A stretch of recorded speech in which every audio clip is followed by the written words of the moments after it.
Toast.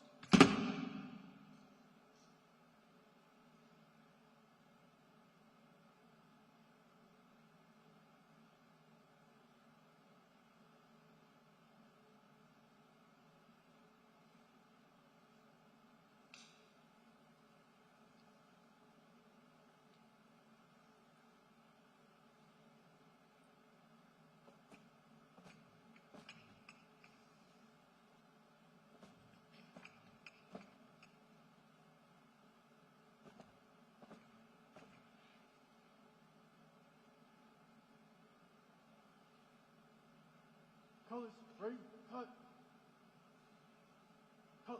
Colors turn, hook.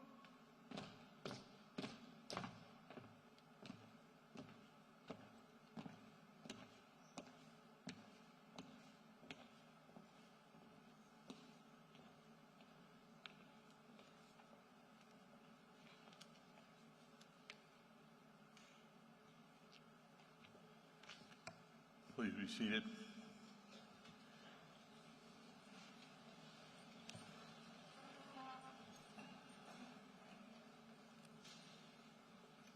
Good morning. My name is Les Francis, and I have been given the honor of facilitating this morning's service. How so, you might wonder? Well, I was Norm's first congressional chief of staff in the mid-1970s, but I was also his political advisor and close friend before that, and since. Like Norm, I am a native of San Jose, and proudly so. Norm and I first met in late 1969 when I was plotting a campaign for the state assembly. You probably all remember that. He counseled me, he introduced me to as many friends around town. In that campaign, in that year, in a field of 7 candidates in that year's Democratic primary, I beat the hell out of the guy who came in 7th. So much for the beginning of a Mineta political machine in San Jose. Not quite the stuff of Richard Daley. But earlier, when I told my mom that I had met this terrific guy on the city council, the vice mayor, in fact, she was underimpressed. She then told me that her closest friends in junior high school and high school were Norm's older sisters, Aya and Etsu. And in fact, they had brought my mom to the family home on North 5th Street on the day Norm was born, so she could meet their brand new baby brother. My mom had known Norm for his entire life, literally.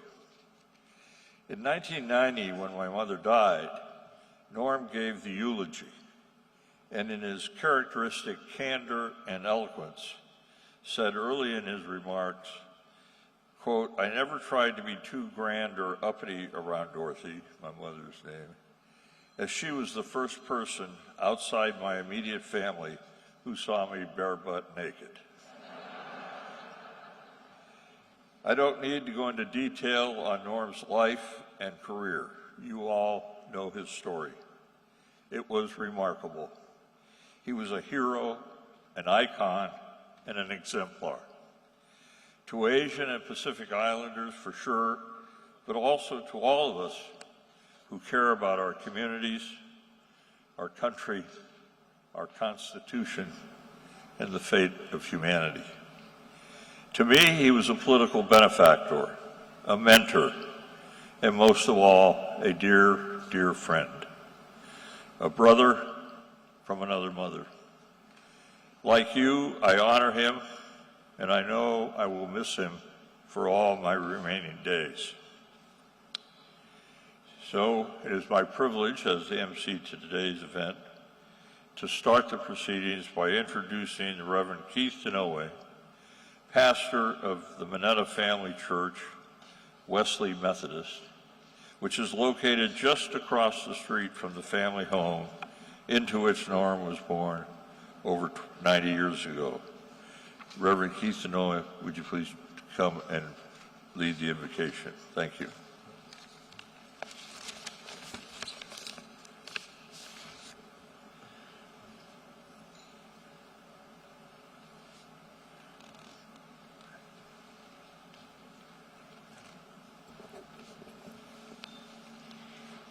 Good morning to all of you. It is indeed an honor to participate in today's memorial service in loving memory of Norman Yoshio Mineta.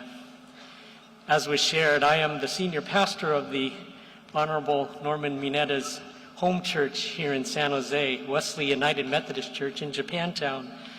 I, along with many other pastors who have served the church before me, we have had the great privilege of being a pastor and a friend to him and his family.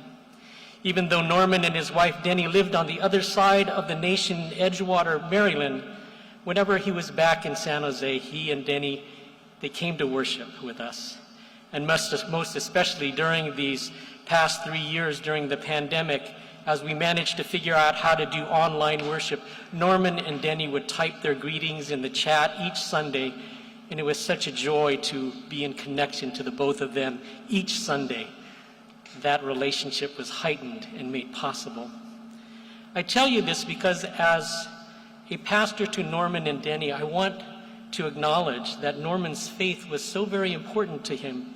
His sensibilities and approach to public service was so deeply rooted in his upbringing and his faith in God. It shaped his deep respect and care for others, no matter your religious tradition, your race, your creed, your socioeconomic condition, your gender identity, or sexual orientation. His faith, along with the experience of the internment of Japanese Americans during World War II, it motivated his advocacy for social justice and equality and inclusion. And his face shined in the way of his great humility. He was one of the most humble public servants you will ever meet. Denny once told me that he carried in his wallet the words to a hymn that we often close at our worship, which this song is Go Now in Peace. The words say, "Go now in peace, never be afraid. God will go with you each hour of every day. Go now in faith, steadfast, strong, and true. Know God will guide you in all that you do. Go now in love and show you believe. Reach out to others so that all the world can see. God will be there, watching from above. Go now in peace, in faith, and in love." These words indeed speak much about how Norman lived his life, and what a life that was. Would you please pray with me?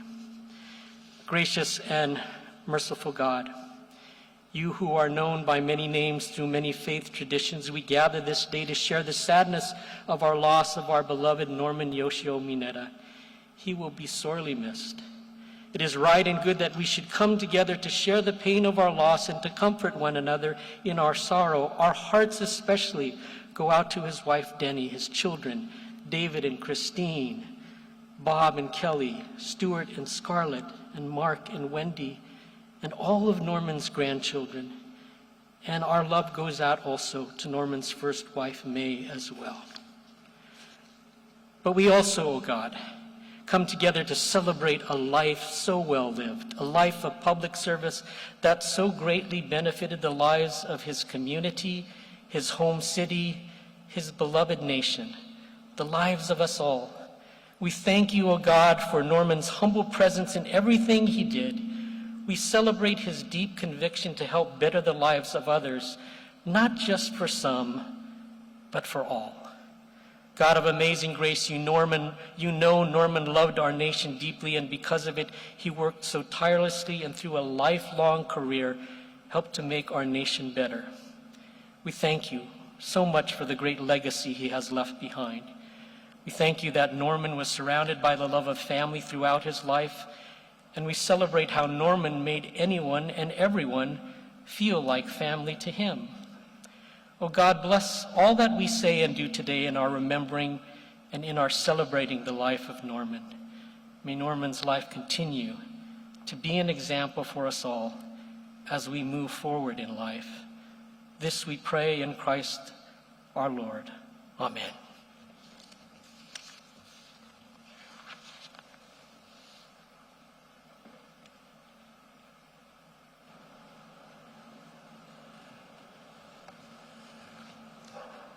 Thank you, Reverend Keith. Norman's biography, his life and career, are familiar to all of us here today, but no one has captured his life and career so magnificently as did Deborah Nakatomi and Diane Fukami in the PBS documentary Norman Mineta, An American Story. Here to talk about that film and how it came to be is one of its creators, Diane Fukami.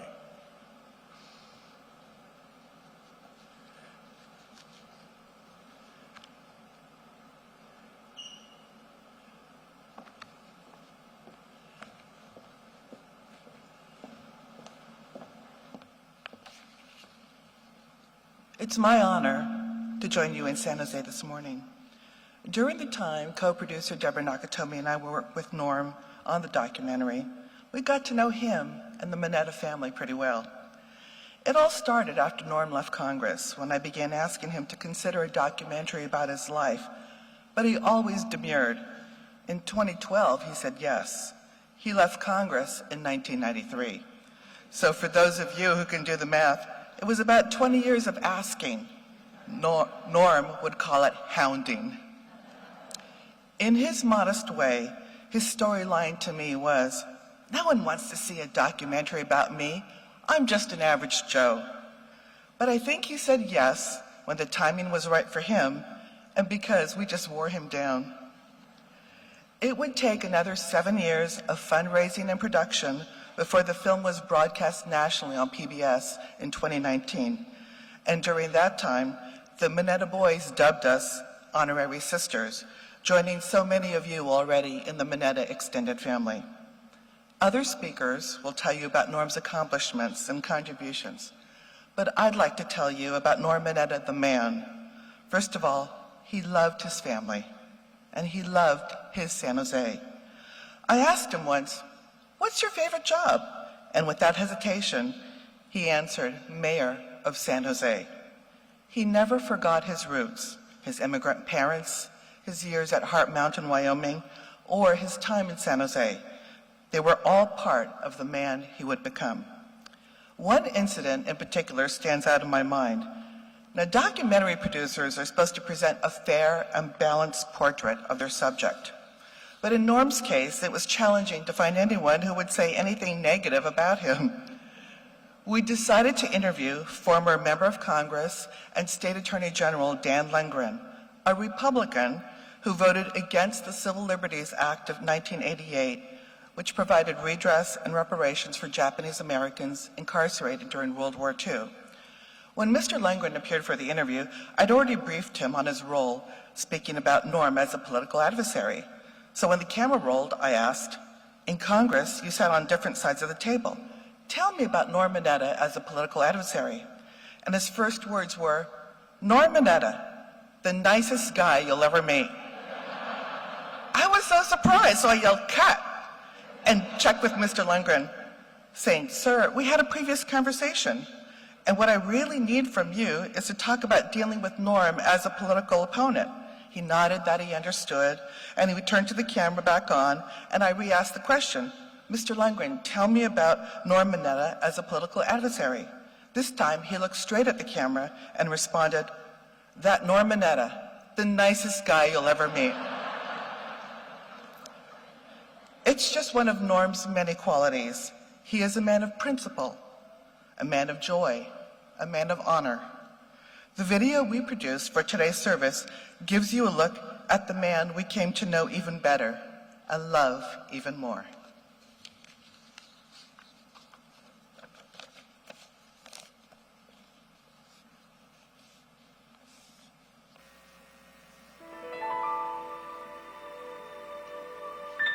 When I think about my own life, I chose very carefully the family that I was born into. Great parents, great sisters, great brother. And I was so fortunate to be a part of that family. December 7th. So to me, that sort of has played a factor in everything I've done, whether it was going to school in terms of college or military service, whatever.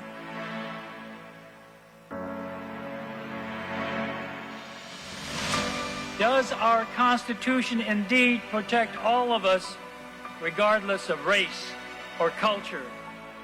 As an example of trying to work hard, I was on the basketball team in high school. I'm 5'6", and I was a guard, not a very good guard. So I thought, I'm going to start exercising and jumping as high as I could. And I'd be in the kitchen and mark wherever I hit the wall, and just drove my mother crazy because these pencil marks going up the wall in the kitchen. But what happened was that it enabled me, at the beginning of the game, to be the center. And right after the tip-off, revert to guard, and when the first whistle was blown, I'd probably come out of the game. But I got my block letter doing that all 3 years playing basketball. So when I tell people I was a center on a basketball, they look at me and go, give me a break. And it's just something that you try to figure out what's going to allow you to get out there and be different, and so that you might be recognized. He was the first mayor, Asian American mayor of a major American city, San Jose, the first mainland Japanese American in Congress, and therefore to chair a congressional committee. He was the first Asian American in the cabinet.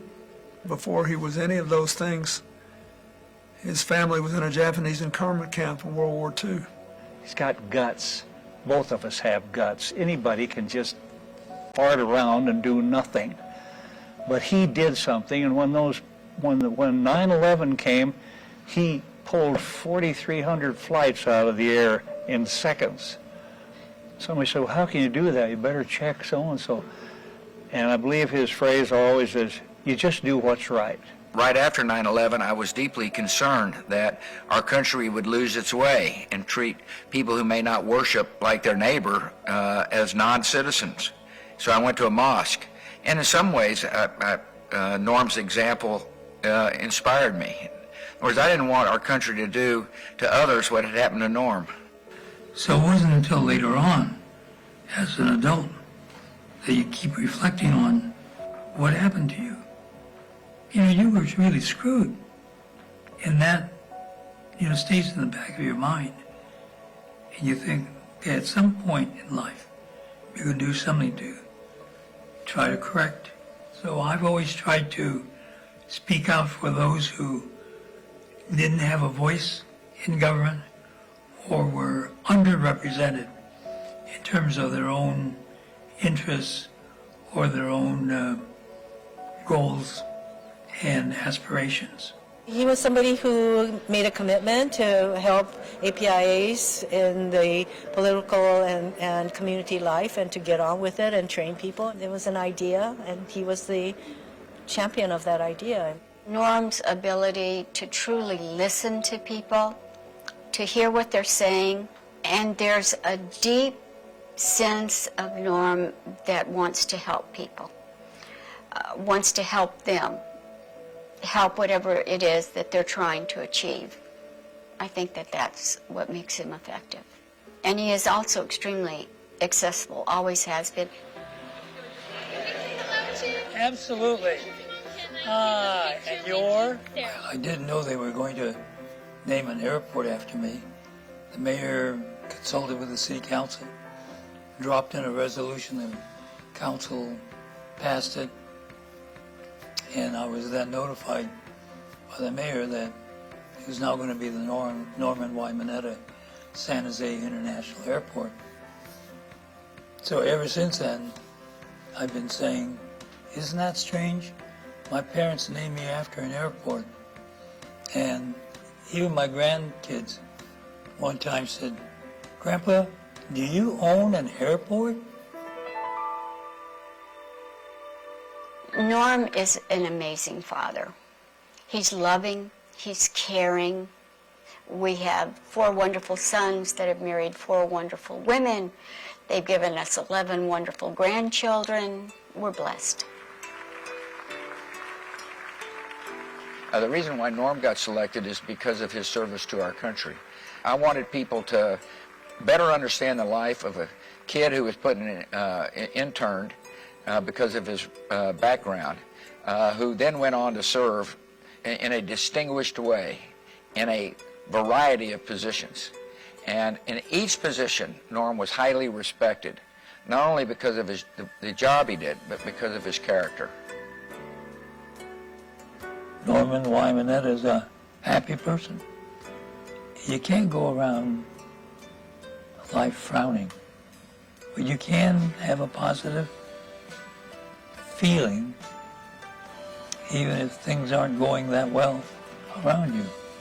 You can't get bogged down by the negativism of some issue, and you just have to keep working at it. And I've been very, very fortunate in being able to, I think, keep an upbeat spirit and then being tenacious about getting the job done.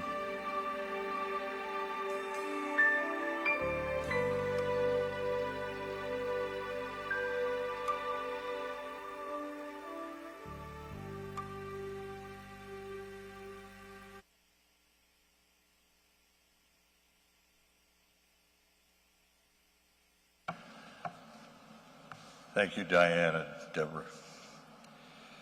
Norm always said the title he liked the most was mayor.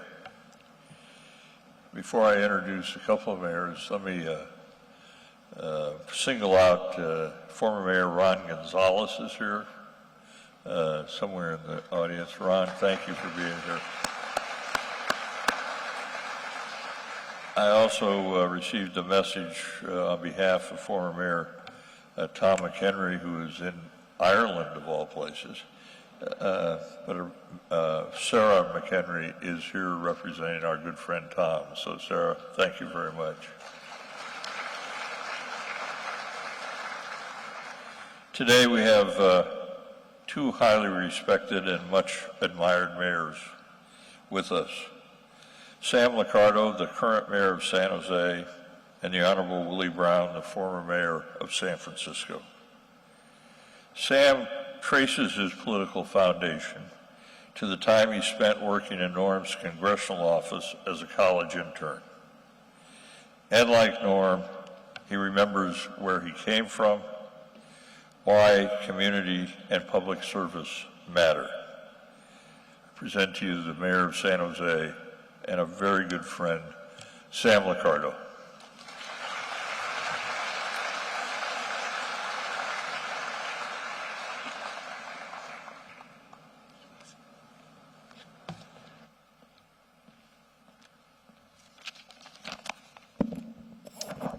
Good morning to Denny and the family. Thank you for honoring us with your presence and allowing us to share this important moment with you. And to all of our guests, Mr. President, Mr. Secretary, and all of our honored guests, welcome to San Jose. You know, a few San Jose denizens might be forgiven if the name Norman Mineta melds into the ambient noise of their daily lives every time they drive over the Mineta Freeway or fly out of Mineta International. Norm wouldn't blame them for their indifference. As he told me, the airport's name got him into a lot of trouble whenever he was spotted having to fly out of Oakland or SFO.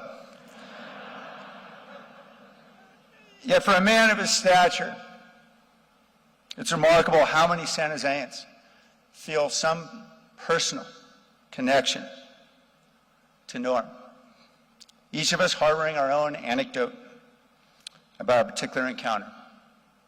Norm cultivated that connection with his legendary memory, seemingly never forgetting a name. Far more than some yardstick of political skill, his memory reflected a passion for the people he served and he loved. Our community knew him not as Mr. Mayor, Mr. Secretary, Mr. Congressman, but simply as Norm. My own personal connection came through my dad, Sal, who grew up a few blocks away from Norm on North 5th Street. Norm was a couple years older than my dad, but my dad recalled that Norm magnanimously persuaded the neighborhood kids to allow younger boys like him to join their pickup baseball games at a school field on 4th Street. One day, my 8-year-old dad came home to report that Norm and some other kids hadn't been coming to play baseball anymore. And my grandfather, with tears in his eyes, told my dad that the government took Norm's family away. So Norm's extraordinary journey would begin in San Jose with that poignant image. Him boarding a train in his Cub Scout uniform, losing his beloved baseball bat to government confiscation. Norm's trek to Santa Anita and Hart Mountain would be the first of several historic journeys, which San Jose provided an iconic launch pad. As we think about the march that took Cesar Chavez from the corner of Alum Rock and King to Delano, or the sprint of San Jose State students John Carlos and Tommy Smith to an Olympic pedestal with raised fists. These images burrowed deep into our collective soil, one day to sprout as fertile catalysts to transform our nation. As we all know, when Norm returned to San Jose after the war, he encountered the silence that so many Nisei children experience from San Jose elders. Parents struggle to suppress the pain of the loss of their homes, their freedom, and years of their lives to confinement at Hart Mountain or Manzanar or Tule Lake. As so many families quietly reassembled the broken pieces of their lives, Norm seemed determined to thrive, becoming student body president at San Jose High, graduating from UC Berkeley, and serving our nation abroad in the Army. But always, Norm returned home. Mayor Ron James told me that his 1967 appointment of Norm to the San Jose City Council was the best decision he ever made, and a fortuitous one for our city and our country.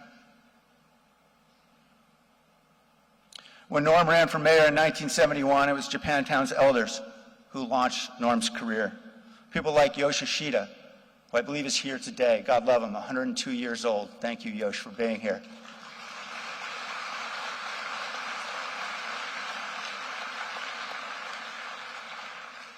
Yet Norm united San Joseans of all races in that landslide, winning 2/3 of the vote in a crowded field of 15 candidates. I don't know if this could have happened anywhere else, Norm told one author. San Jose was such a special place because of its diversity. Becoming the first Asian American mayor of a major U.S. city was a great individual accomplishment for Norm, to be sure, but for San Jose it was much more. It was a landmark achievement that everyone shared.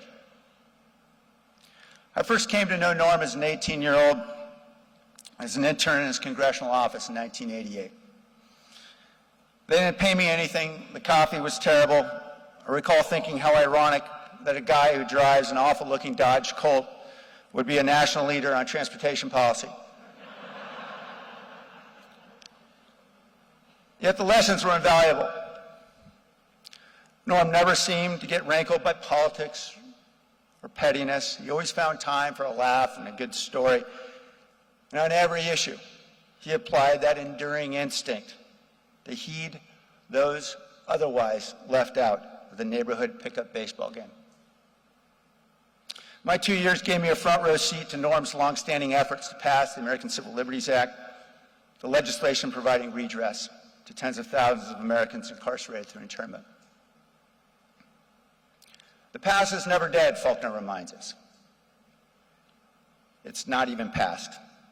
Not to Norm and not to thousands of diverse San Joseans with their own experiences of discrimination and injustice. I can still see Norm rolling his eyes as he recounted being approached by a member of Congress who told him, "Norm, I saw your ambassador today who just flew in from Japan," as if Norm wasn't even American. Norm quipped, "California has an ambassador?" Norm understood too well that the long moral arc of the universe bent toward justice, it wouldn't bend itself. It would take some pulling. Of course, as we all know, Norm secured bipartisan support for the passage of that landmark legislation, ending a generation of silence and awakening our nation's better angels. As he had in San Jose, he calmly, resolutely united people of different races and parties around a central principle: that we might fail to meet our nation's great ideals, but we must never abandon them. Perhaps Norman Mineta believed in us as a community and as a country more than we believed in ourselves. The last time I saw Norm in person, we had lunch together at Mineta's on 6th Street. He shared memories of San Jose and Japantown and of some neighbors who helped his family in tough times. We couldn't get him from the restaurant booth to the car without a half dozen people stopping him to say hello, exchanging stories along the way. And Norm seemingly summoned a half dozen names from his 88-year-old brain to the delight of every person he encountered. What made Norman Mineta's Odyssey so remarkable is that even as he reached the national stage, he never really left 5th Street. His journey and that of his family meant so much to us because he took San Jose with him, all of us. His story is our story. We all feel a pride in some part of Norm's success. God bless Norman Mineta for his journey. May it never be forgotten in times like today, when our country needs it the most. Norm, welcome home.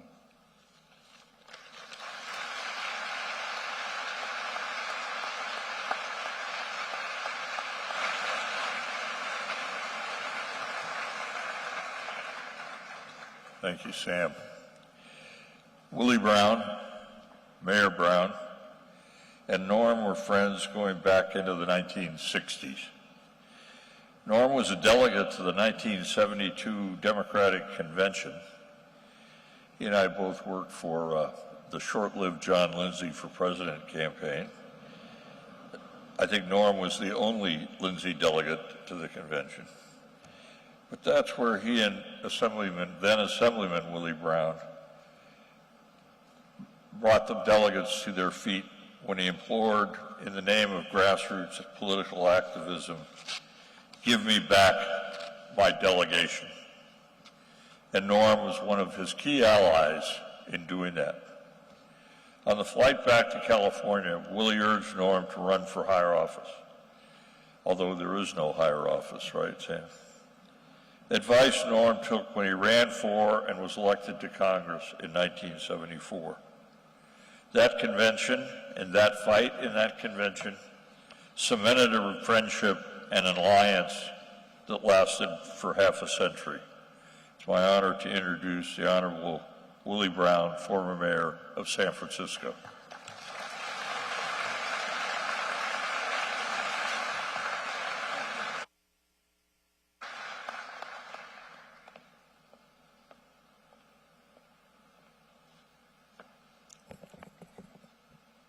To the Mineta family, Mr. President,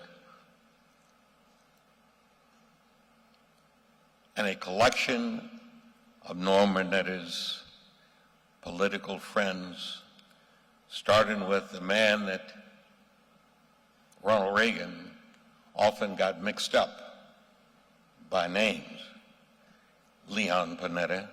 He'd call him, "Now, are you Norm Panetta or Leon Panetta? Which one are you?"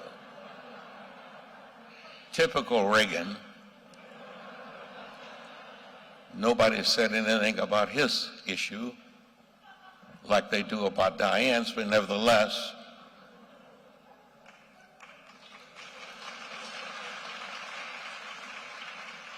and of course, Les is correct.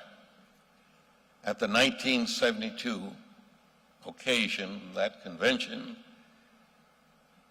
we tried to get George McGovern elected to the presidency. He got the nomination, didn't win the presidency, but he gave Norman Mineta and the Willie Browns and a whole host of others who had not really been involved in national politics the opportunity to string together a collection of friends. Norman Mineta strung together a greater collection of friends than almost any of us. That candidacy of George McGovern, however, was in fact the foundation of Norman Mineta's career and a whole host of other careers, including my own. Interestingly enough, President Clinton's career started with George McGovern, the Norman Mineta time, because President Clinton at that time ran the campaign for McGovern in Texas, and that's where I met him.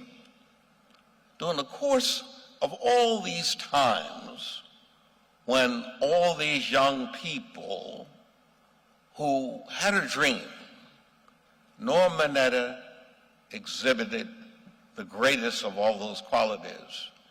Because Norman Mineta had a quality about him which caused people to believe him. They didn't believe me.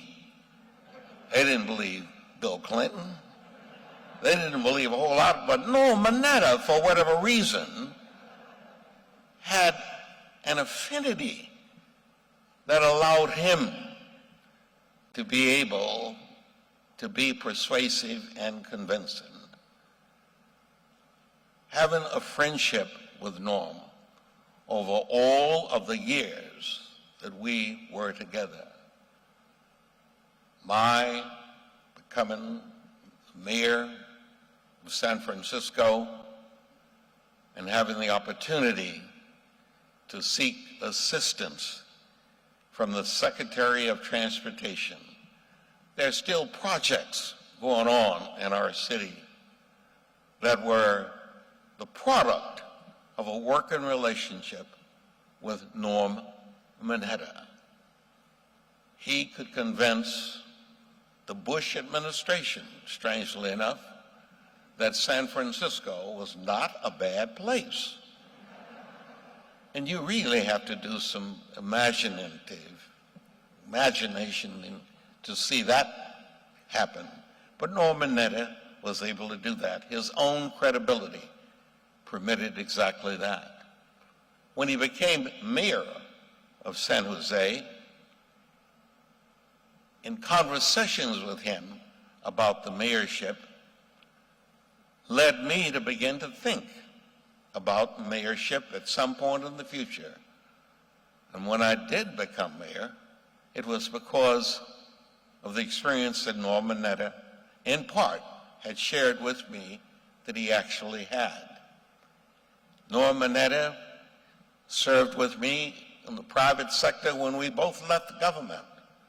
And it was interesting because it was a world organization involving transportation that we were a part of. I knew almost nothing about transportation. But by virtue of the Norman Mineta friendship, and we were seated next to each other as board meetings, I sounded like a genius, but all because of Norman Mineta, not because of anything that I did on my own. And I suspect that a collection of you here probably have similar experiences. He would share with you what the answer should be. He would share with you what the idea should be. And when given and coming from him, it was always of the greatest quality. I was very envious of how successful Norm was at having people instantly name everything after him. There's almost nothing named after me. And I was always envious of Norm for that reason. But I knew that Norm Mineta was different than any politician you'd ever know and you'd ever meet. And as I began to think about having children, naming children, I reserved the Mineta name for at least one of the kids. But it had to be a kid that had all the qualities that Norman Mineta had displayed over the more than 30 years or more of our interacting with each other in the world of public policy making.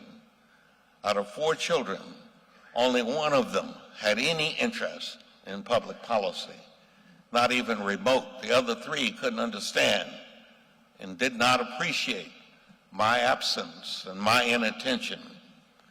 But this one, this young girl, had a list almost the way Norman Mineta, you can imagine, would have listed his kinds of things that he was doing in life. Shouldn't surprise you that as an intelligence officer, he operated the same way when it came to almost everything else. And so when I observed that little girl, all I could think about, her name, as she moved her fingers and did all the things that babies do, that's got to be Mineta. And her name is Sydney Mineta Brown, named after Norm Mineta, my friend, because I always wanted to remember how wonderful it was to have had someone befriend me without question and without any desire for anything in return except the kind of public service that he engaged in all of his life. And so I am really very pleased to be given the opportunity to publicly say, Norman Mineta, one more request. You have preceded me. My relationship with the Lord requires somebody putting in a good word.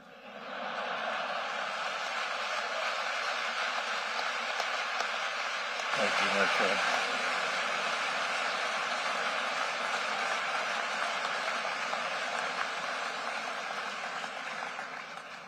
Thank you, Mr. Mayor.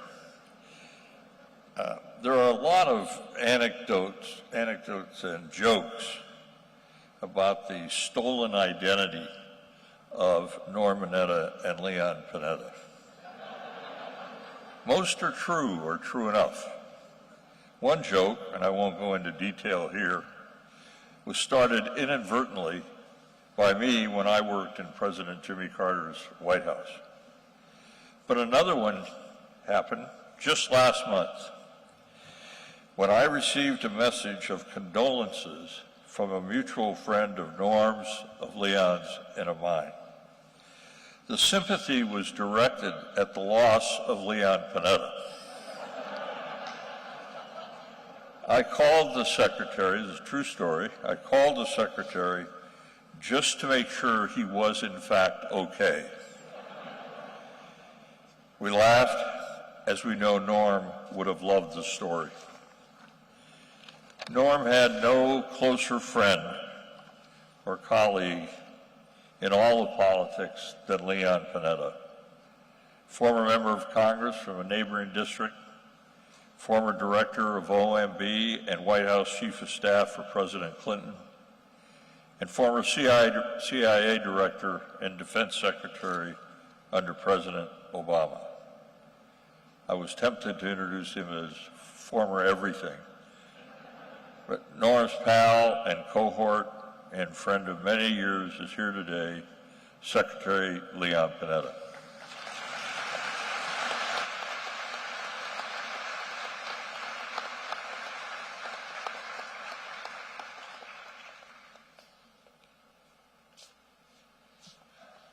Thank you, Les, for the kind introduction.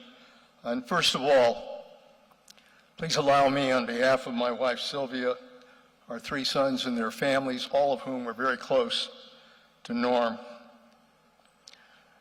We extend our deepest condolences to Denny, to the boys, I still call them the boys, and all of their families, the entire Mineta family, and in particular, our condolences to the staff, people like Les Francis and other loyal staff. Norm was well served by good people throughout his public career. Norm had a long and distinguished life. But none of us believed we would ever lose Norm. Because in many ways he was life itself. Life itself. It is said that the only things certain in life are taxes and death. On taxes, I'm not so sure. Depends on what kind of accountant you have. But unfortunately, there are no exceptions to the end of life. But somehow, we're able to live with that reality by embracing life each day and living it to the fullest. That was true for Norm. He lived life to the fullest and enjoyed every moment. He enjoyed every moment, regardless of the challenges.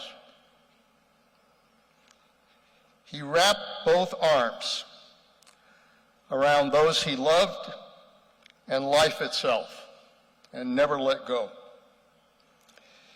Even as his health problems increased, he was always there. He was chairing meetings by Zoom. He was telling the same old jokes. He would continue to laugh at Al Simpson's off-color stories, and Al has a lot of those. He was complaining about polarized politics in Washington, and he never stopped fighting for what he believed was right. One story he loved that I told him came from a Jesuit I knew at Santa Clara University. Norm was not a Catholic, but he loved Santa Clara, and he loved the Jesuits. And he often repeated the punchline to this story over and over again, and would ask me to tell it over and over again. And so I owe it to him to tell the story to you. It's the story of a Jesuit and a rabbi who wanted to learn each other's religion. And so they decided to go to events together, thinking that if they went to events, they would talk to each other and learn about their religion. And so one night they went to a boxing match. And just before the bell rang, one of the boxers made the sign of the cross. And the rabbi nudged the priest and said, "What does that mean?" The Jesuit said, "It doesn't mean a damn thing if he can't fight." We bless ourselves with the hope that everything's going to be fine in this country. But very frankly, it doesn't mean a damn thing unless we're willing to fight for it. And that's what Norm was all about. He was always willing to fight. We were both the sons of immigrants. And when you're the sons of immigrants, you learn to live with a certain amount of discrimination. But nothing could have prepared him for the bitter discrimination Japanese Americans faced during World War II. 10 years old, he was 10 years old when his family was removed and sent 1,000 miles away to a detention camp in Wyoming. Imagine a young boy, an American citizen, young boy, suddenly made a prisoner in his own country for no reason other than that he was Japanese American. For most of us, what happened would have resulted in a lifelong rage. Not Norm.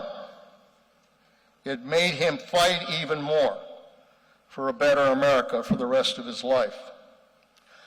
I first met Norm about 50 years ago, not in California, but in New York City.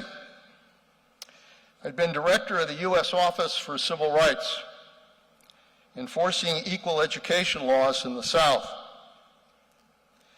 Unfortunately, Richard Nixon had made a deal with Southern Republicans, so-called Southern strategy,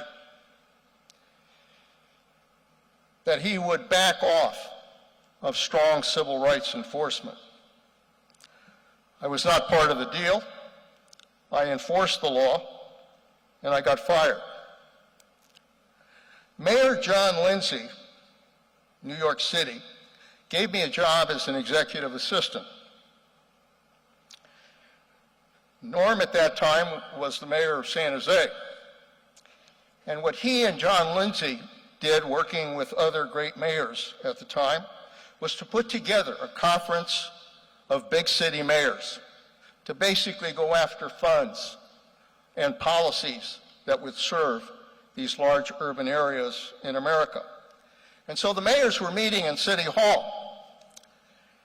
Norm spotted me. I think I was sitting in the audience, and the mayors were all up front with Mayor Lindsay. Norm spotted me, and he ran up to me, shook my hands, and said, "Thank you for getting fired by Nixon." At that point,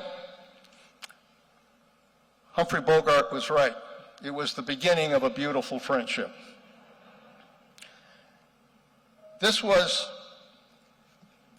the story of two immigrants, two children of immigrants, who experienced injustice, but who fought even harder for equal justice in America. Norm ran for Congress. He was elected in 1974. 2 years later, I ran for Congress in the Monterey area. And Norm was right there. He campaigned. He did fundraising for me. And I have to tell you, it wasn't just out of friendship. The incumbent congressman I ran against had made a nasty comment about Japanese. Needless to say, Norm needed no other motivation. He spent a lot of time in my district working and helping me in every way, and ultimately I was elected and joined Norm in the Congress. And so began the infamous Mineta saga.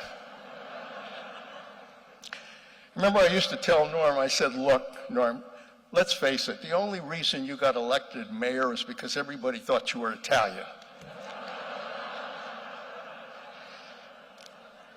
We were there in Congress. Tip O'Neill was the speaker. Great guy, Irishman from Boston.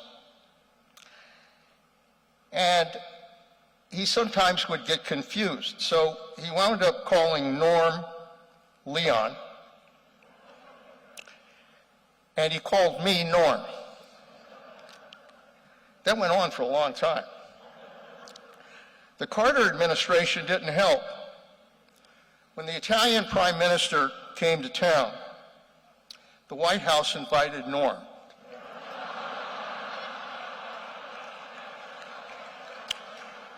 When the Japanese prime minister came to town, I got invited. The pages in the House would oftentimes come up to me and say, "You have a phone call." And I'd run into the booth off the floor. I'd say, "Hello," and all of a sudden the voice would begin to speak Japanese.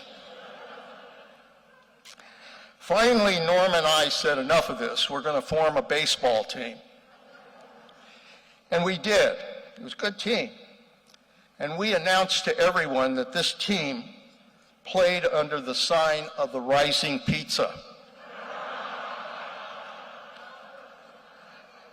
None of that impacted on our ability to raise hell in Congress. We were part of the Watergate classes. We pushed for reforms. We challenged chairmen. We began our own caucus. We had a gang of 4 made up of Norm, myself, Tim Worth, Dick Gephardt. We were on the budget committee together fighting for priorities that we believed in. And Norm, of course, continued to fight for justice for Japanese Americans. I ultimately became chairman of the budget committee, and Norm became chairman of the transportation committee. We both then moved on to the executive branch during the Clinton administration. Mr. President, it's an honor to have you here this evening with this great moment.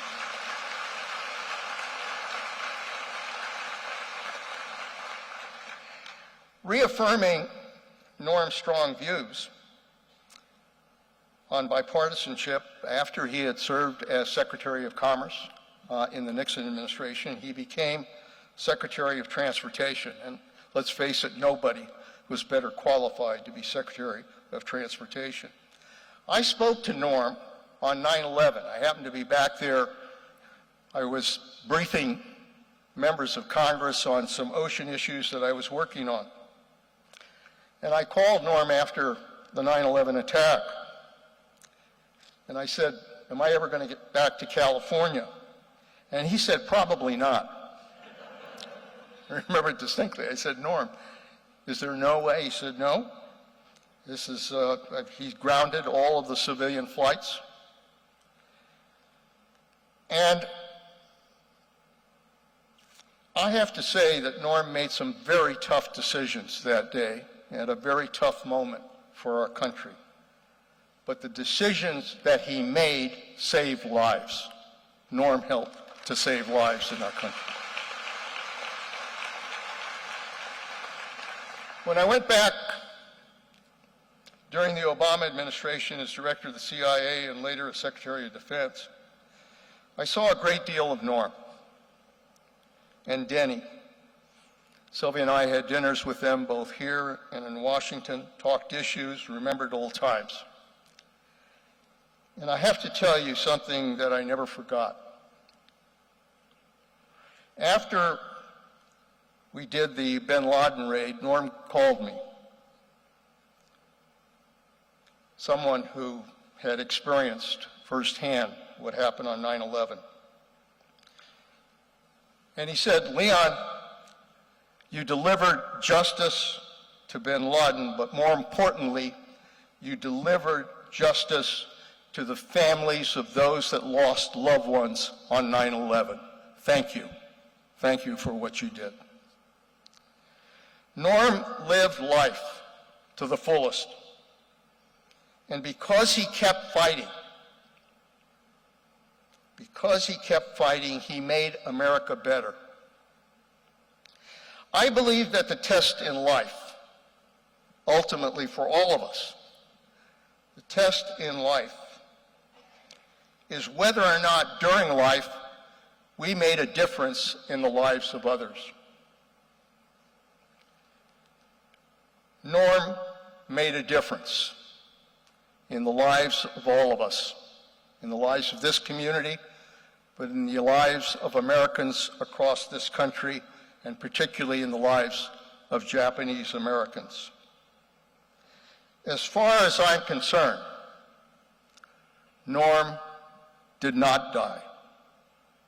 He did not die because he continues to live in those that continue the fight for a better America.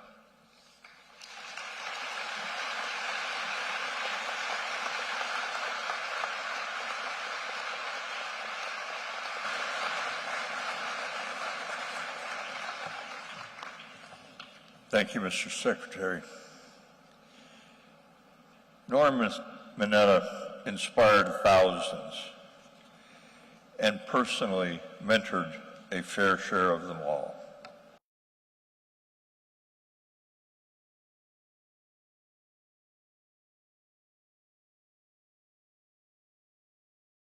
one of those beneficiaries, although my career didn't turn out a spectacular success. But another fellow who was a beneficiary went on to have a great career in politics and public service. Someone who has been a tireless and lifelong advocate for the underrepresented and a fierce protector of constitutional guarantees. This person is former Congressman Mike Honda. Norm loved Mike, and he was so proud of the fact that Mike came to represent his former congressional district. Ladies and gentlemen, the Honorable Michael Honda.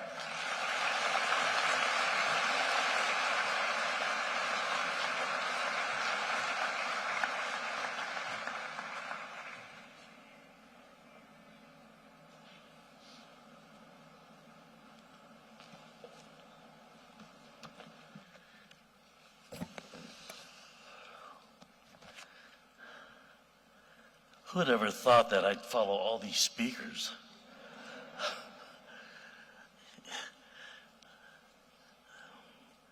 Les, thank you for inviting me up here, and Denny, thank you for bringing Norm home. And Robert, Mark, Stu, David. I know for a fact that your dad loved you guys and really thought about you constantly. And then you're the love of his life. It's difficult to follow all these speakers because they'll tell the same stories that you want to tell. And I suspect that a lot of the stories that we're sharing with you, you've seen, experienced, or heard. And so I guess that old phrase, everything's been said about the subject, but not everybody has said it themselves. So bear with me, and I'll try to put a little bit of a personal San Jose touch to it too. And as we all know that Norman Y.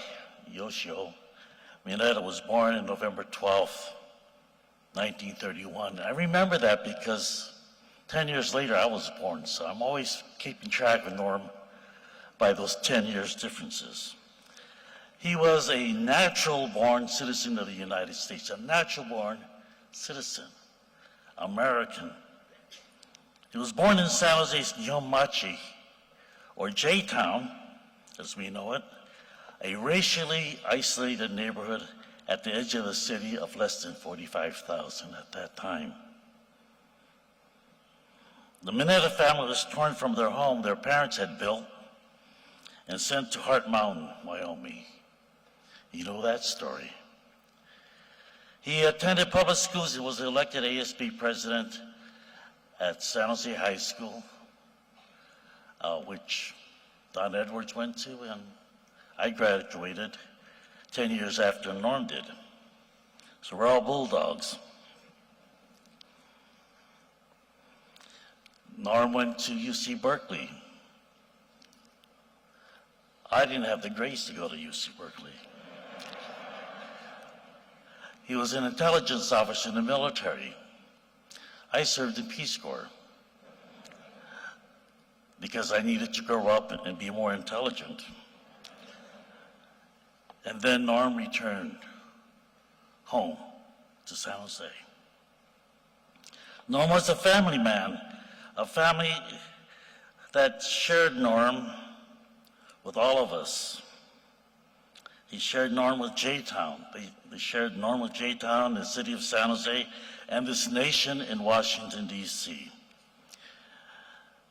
Many people knew Norm, but especially now when there's so much being said about him out there in the media and to the media, I just want to say thank you to the media for educating more and more people about who Norm was, what kind of person he was, and the impact he has had on this country. So to the media, thank you. And keep telling the story of who Norm was.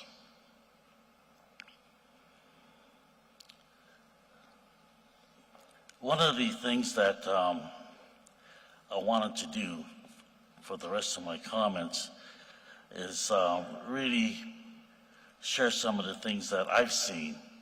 When I came back from Peace Corps in 1967, I was an Asian American, Japanese American. That was kind of weird because I was probably one of the few that spoke Spanish, not Japanese. And so I wanted to figure out how will I become unique in this valley. And my father said, there's a man in city council, he was a JECLer. Maybe you ought to look at him and see what you can learn from him. Well, when I went to visit the city council one night, I started to realize how Norm worked. As mayor, after a city council meeting, he'd remain in the chambers and the dais, but there would be a couple of people with him, just chatting. A fellow by the name of Jim Ono, who was head of legal aid, and Mike Morizona, who was pastor at Wesley Methodist Church. And the three of them used to just sit there and mull over strategies and issues of concern in the community. And I started to understand that city council meetings is something that is agendized. But to sit and listen and try to remember other communities that the city's responsible for was an important task. Norm was a bridge between the unrepresented, the voiceless portions of this valley. He was a bridge and a voice for them. And if you really look at the history of the political scenery of San Jose, you'll find that when Norm was appointed to the city council and then became mayor, he became the conduit for the other folks in this great valley, where he gave voice to the voiceless, and he was the one that used to allow crowds into the city chamber and allow them to express their anger and their frustration to the city leaders. And he exhibited the patience, the understanding, and he listened to them. And in the history of San Jose and the politics of it, that's when San Jose really started to understand, to listen to the different communities that spoke different languages and allow them to become part of the political process. I remember Rigo Chacon, who used to say, San Jose. When you see that word San Jose, there's an accent missing. And maybe a year and a half later, everything that came out of the city of San Jose had an accent on it, because he understood what it meant to be sensitive and culturally and linguistically appropriate.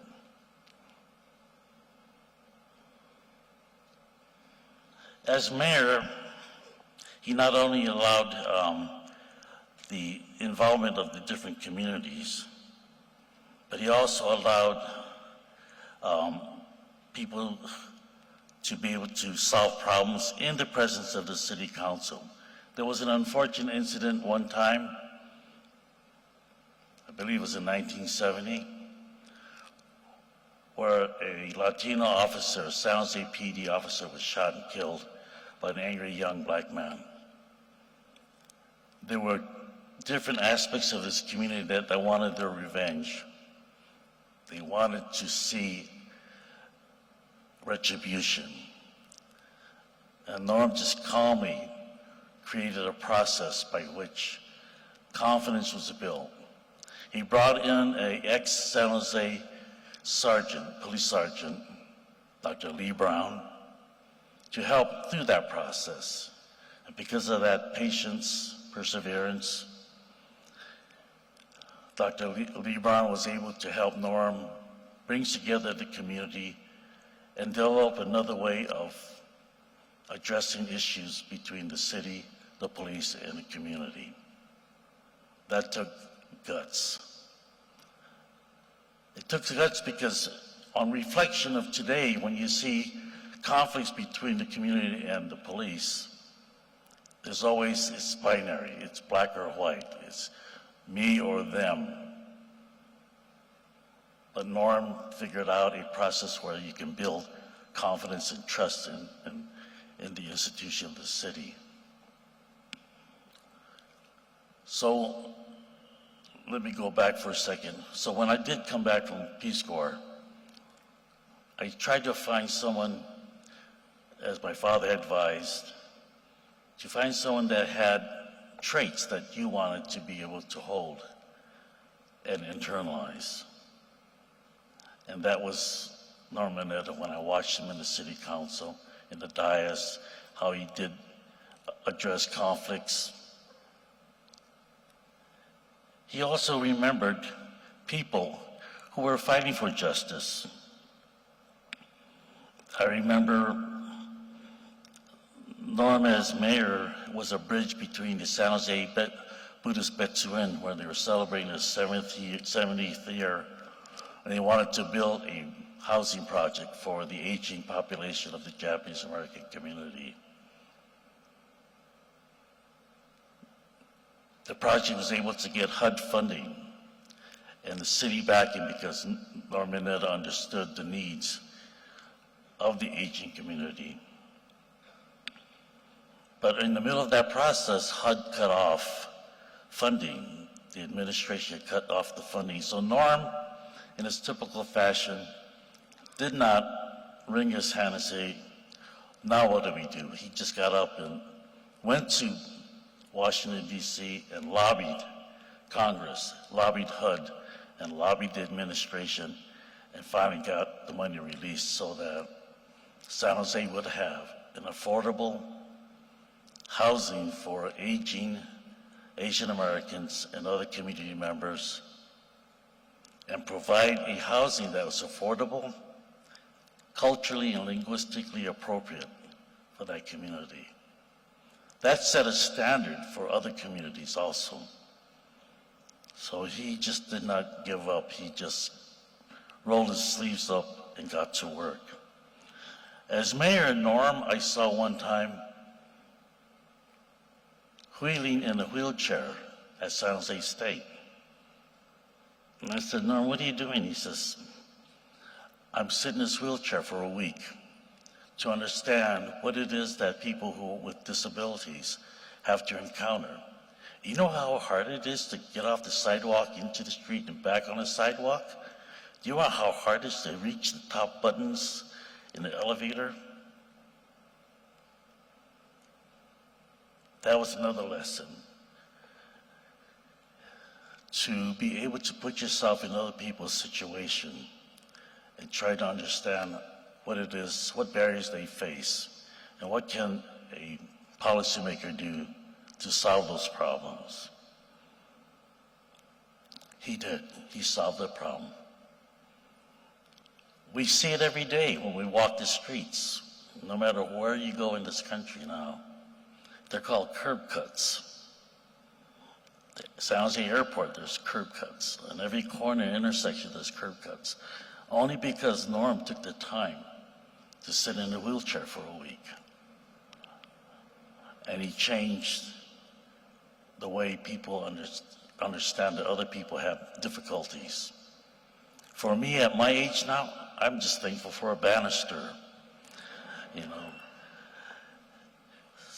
Norm's actions were my lessons to internalize. When Congressman Norm did one thing that has become common practice among many of the West Coast congressional members, he always wanted to be present here in San Jose. So Norm was one of the few folks that started to come home every weekend. Every weekend he'd come home, and you know, that's almost a 19-hour round trip every weekend. It's 19 hours away from your office, your family, but he felt it was important to be present here and to be able to be present in front of people who wanted to share their concerns with him. And I still remember going to his office off of Winchester, arriving on time, and then waiting 15, 20 minutes to get my appointment done. But his staff were very, very understanding. He says, Norm will be with you in a minute. And when you walked into his office, it was a very simple office, just a desk, nothing on the walls, and him sitting there with his jacket off, his white shirt tied down, and his sleeves rolled up. And his presence made you feel comfortable, made me feel comfortable. And I forgot all about being, waiting for 20 minutes to talk to him about issues that we cared about. That was a lesson that I sort of internalized myself, to make other people feel comfortable when they enter into the room, because a lot of times walking into a congressional office or a congressional setting, there's always seems to be a mist on the top of a mountain, and I never had that feeling. But it did take me a long time to be able to call him Norm, because being a Japanese American, raised to respect your elders and people in high places, you always call them by their title. And finally, I got to a point where I was able to call him Norm.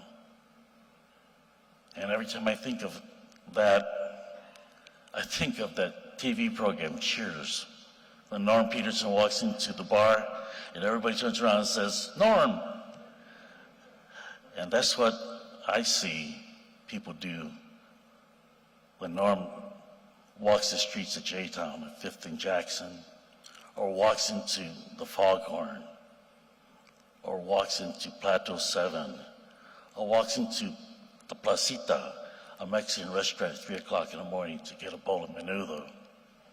They all turn around and says, Norm, sometimes with the Mexican accent. But they always felt warm when Norm walked in. Norm was patient, he was present, and he was patriotic. Norm was a bridge between what is and what should be. He learned that when he reflected on his childhood internment, that he is an American, a citizen by birth, but treated as an enemy alien solely because he looked like the enemy. That was a lesson he learned, and he wanted to make sure that he became a bridge to fill that gap between what is and what should be. Norm became a bridge for Dr. Edison Uno in 1974, he had a dream of an unambiguous apology from our government and reparations by authoring H.R. 442, which was signed by the President Reagan in 1988. Norm became a bridge for Dr. Edison Uno, who constantly fought for an apology, not only from the government, but from also Chief Justice Earl Warren. Norm served that bridge. It was an important bridge. It was an important act for all of us, because were it not for H.R. 442, where our government apologized to us for setting aside the Constitution and violating the rights of U.S. citizens, if he had not done that, things would be more terrible today than they are. He taught our country that the constitutional rights of every person, regardless of their status, must be protected. The Norm, that became a lesson for me. And you reflected what it is that Dr. Martin Luther King Jr. said in his final sermon, when he gave that sermon, Remaining Awake During the Time of Revolution. Dr. Martin Luther King preached about what a man of conscience is. He said, on some positions, cowardice asks the question, is it expedient? And then expedience comes along and asks the question, is it politic? Vanity asks the question, is it popular? Conscience asks the question, is it right? There comes a time when one must take the position that is neither safe nor politic nor popular, but he must do it because conscience tells him it is right. And Norm has led his life in that direction, always asking, is it right? And I suppose being a Christian, he probably also asked himself, what would Jesus do? So Norm was my teacher. Norm was my guide as a man of conscience. You've been my North Star, my moral compass. And to Norm's entire staff, I want to thank you for being his crew. And Denny, I know you the great love of his life and and the sons. You are his legacy. Norm, you're gone. You've gone on, but you'll always be present to me. So I am reminded of your presence when I go to an airport, when I drive a highway, or look at a light rail, a bike trail, a hiking trail, an equestrian trail. And I'll always be reminded of you, and of course, by the ever-present curb cut. Norm, thanks a million.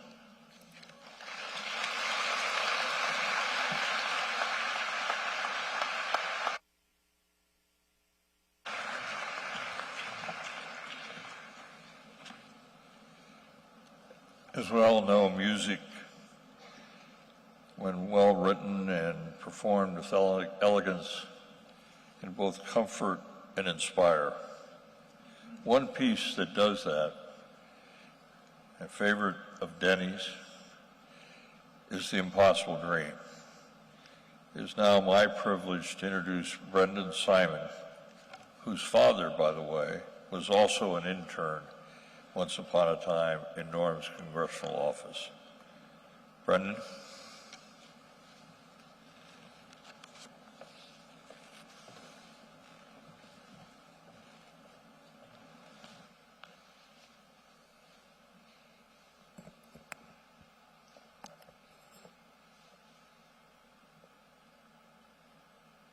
To dream the impossible dream, to fight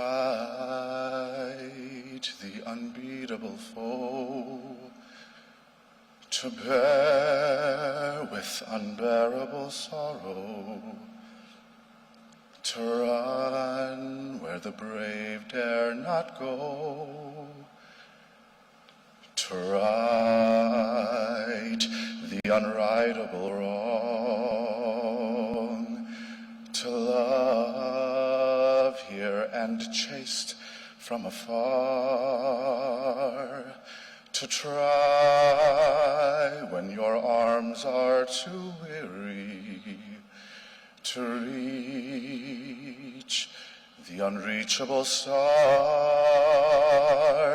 This is my quest, to follow that star. No matter how hopeless, no matter how far, to fight for the right without question or pause, to be willing to march into hell for that heavenly cause. And I know if I'll only be true to this glorious quest,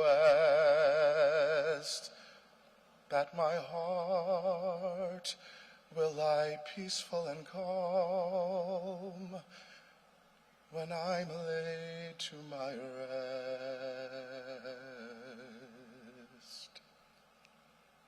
And the world will be better for this, that one man scorned and covered with scars still strove with his last ounce of courage to reach the unreachable star.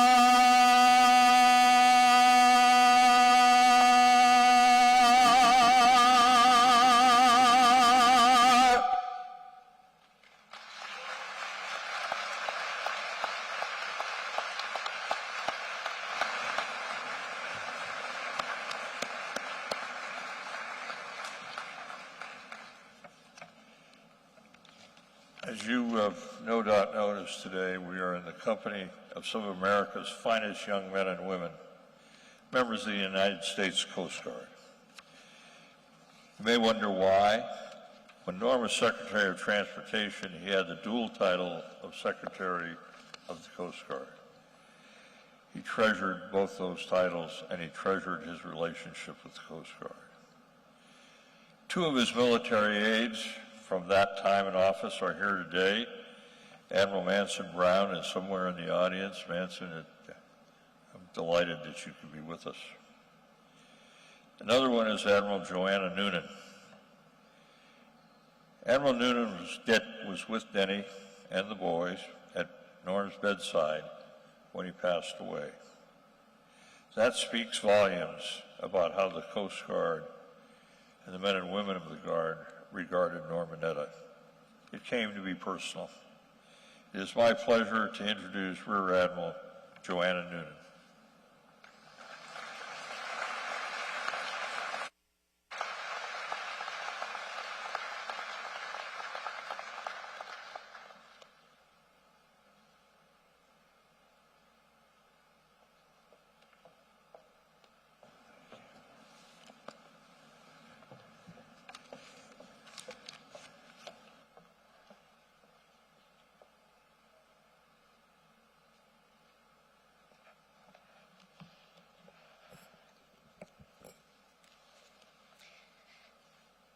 Good afternoon, Mr. President, Mr. Secretary, Mr. Mayors, so many distinguished people, especially Denny, the boys, the whole Mineta family.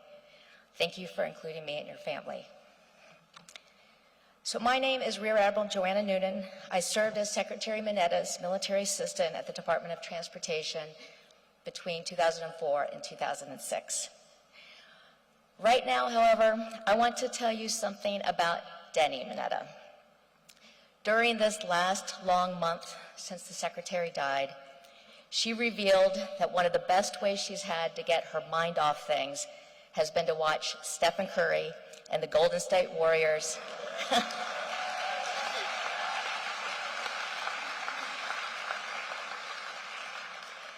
work their way through the NBA playoffs. Stephen Curry is a shoo-in for the Hall of Fame someday.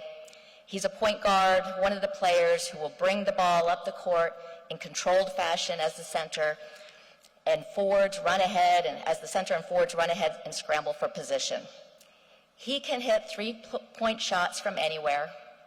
He makes key plays, feeding the ball to teammates. And he's perfectly capable of getting to the hoop himself to release his own pretty little finger roll layups. Listen to this from a recent Washington Post profile. Curry has consistently morphed his game to empower those around him. His 3-year partnership with the big star Kevin Durant is the most obvious example of his willingness to share touches and the limelight. But Curry has also been instrumental in coaxing the best out of younger and lesser players this season. Curry has made a point to shower positive reinforcement and celebrate successes. Doesn't this sound like someone we know? I wonder if Danny realizes why she likes this guy. Stephen Curry is the Norman Mineta of basketball.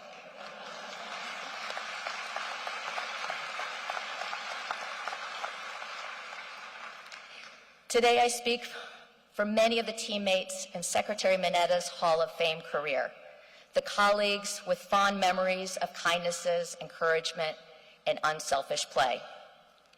One policy aide with a long-shot application to sit on the Surface Transportation Board picked up the phone one day to hear the secretary himself ask him to be chairman of that board. DOT's Inspector General found himself summoned to a meeting with the secretary right at the start of the administration. He was nervous to the point of being petrified by this, but the secretary's aim was to establish as constructive a relationship as possible from the beginning. He should have known, years before, following difficult testimony in front of a committee, he got a call from Congressman Mineta, who assured him that it was his job to speak truth to authority. One staffer had a story about a surprise invitation to a football game at FedEx Field, and another, checking her voicemails at the end of a long, busy day, heard the secretary sing all the way through Happy Birthday just to let her know she wasn't forgotten. For my part, in 2010, when I assumed command of the Coast Guard sector, Honolulu, Secretary Mineta flew all the way out from the East Coast just for one day to attend the ceremony. When it was my turn to speak, the only thing I could do was grip the podium and sob uncontrollably in appreciation. People said it was the strangest change of command they had ever seen. 2005 was the year Hurricane Katrina struck New Orleans and Rita struck Texas and Louisiana. During one of the crises, the secretary called me into his office. He was hearing from oil company executives unhappy at how the Coast Guard was slow to reopen the ports. "What should I know about this?" he asked. I had to think fast. I said, "Sir, I'm sure all the captains of the ports grasp the implications of being closed to traffic. However, they have to be sure everything is safe. If a ship encounters some kind of unseen damage or obstruction, then everything is 10 times worse." He listened and said, "Okay, I'll let them know." I was just a commander. Holy cow, I thought as I left his office, I can't believe I just had the final word in a cabinet-level decision. During the aftermath of Katrina, another staffer and I activated a plan to send the ready reserve ships to the Port of New Orleans to provide food, housing, and office space for personnel on scene. We also had to draw up the necessary correspondence with Secretary Rumsfeld. Secretary Mineta listened to our briefings, he let us handle everything, and he simply signed off to make it official. He never made a move to the hoop, he let us have the ball and score the points. Secretary Mineta used to say, "I first met Joanna in 2001, and I've been working for her ever since." That's an old joke, but it definitely scored points with friends and family coming from a cabinet secretary. It also happened to be true. He was there to pin on my captain's boards and admiral's boards. He came to Cleveland when I took over the Great Lakes District, where I am happy to say I was able to compose myself during the ceremony. He's been a confidant and a mentor through the years, the father figure who entered my life when I was 35 years old, who made me feel that serving my country, whether in Washington or further afield, was a family business. In the NBA Finals, Golden State has had their hands full with the Boston Celtics. Their fortunes have depended upon superhuman performances by Steph Curry, who put in 43 points the other night.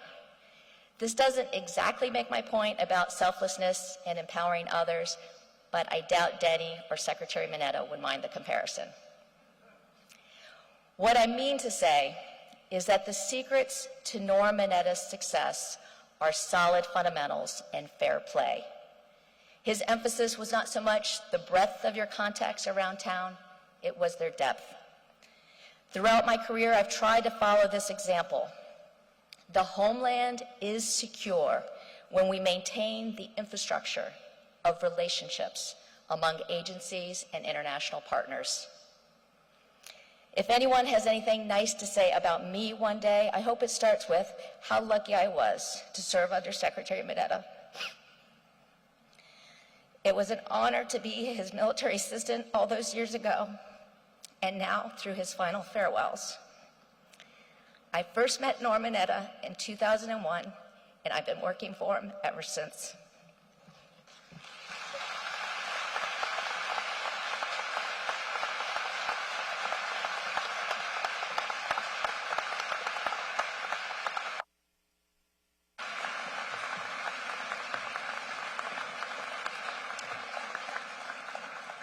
Thank you, Admiral. You might have noticed sitting next to me is another officer of the Coast Guard. He's Coast Guard Chaplain Rodriguez. One of his duties today, and he's been performing it the whole time, is to pray that I not mess up. Thank you, Chaplain. Family was at the core of Norm's existence. It is the case with virtually every family wherein the mom or dad is involved in politics. They endured absences on weekends, foreshortened holidays, interrupted vacations, and the constant annoying sound of a ringing telephone. But the good political parents, the caring ones, make up for it in the intensity of their love, their spontaneous gestures, their instinct to protect their kids from the harsher realities of politics and public office. Norm was one such parent.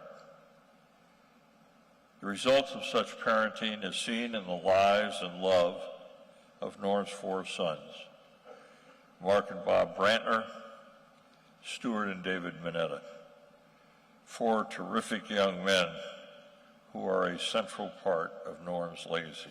Fellas?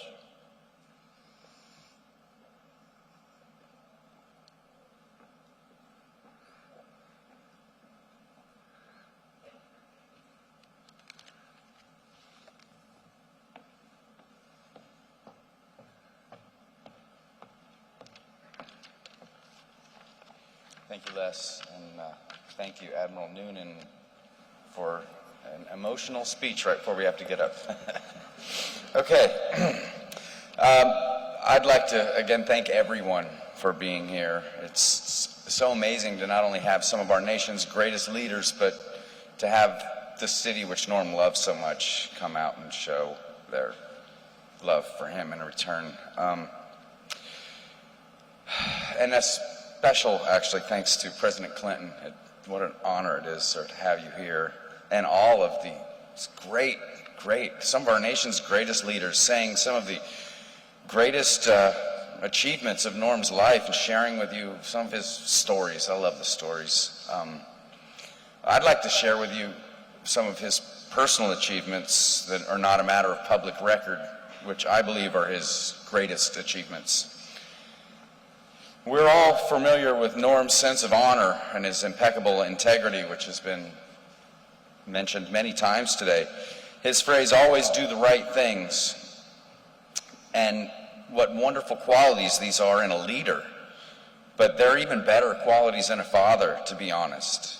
I shared with you, many of you, last week, how Norm was always there for us. He was always with us, whatever we were doing, playing catch with Matthew, going on the boat with Bob and Stu and I, and always engaged with David when he was involved with his public stuff. One thing I failed to mention when I mentioned those stories was that through all those things, he was always the man of honor that we have been hearing about today. His unquestioning foundation of integrity always shone through and was always the foundation of whatever we were doing. I also wanted to touch upon something that I just saw yesterday, and it was so beautiful. I wanted to say, when we landed and we're driving through the town that Norm loved so much, we saw the people that he loved so much holding signs saying, "Thanks a million."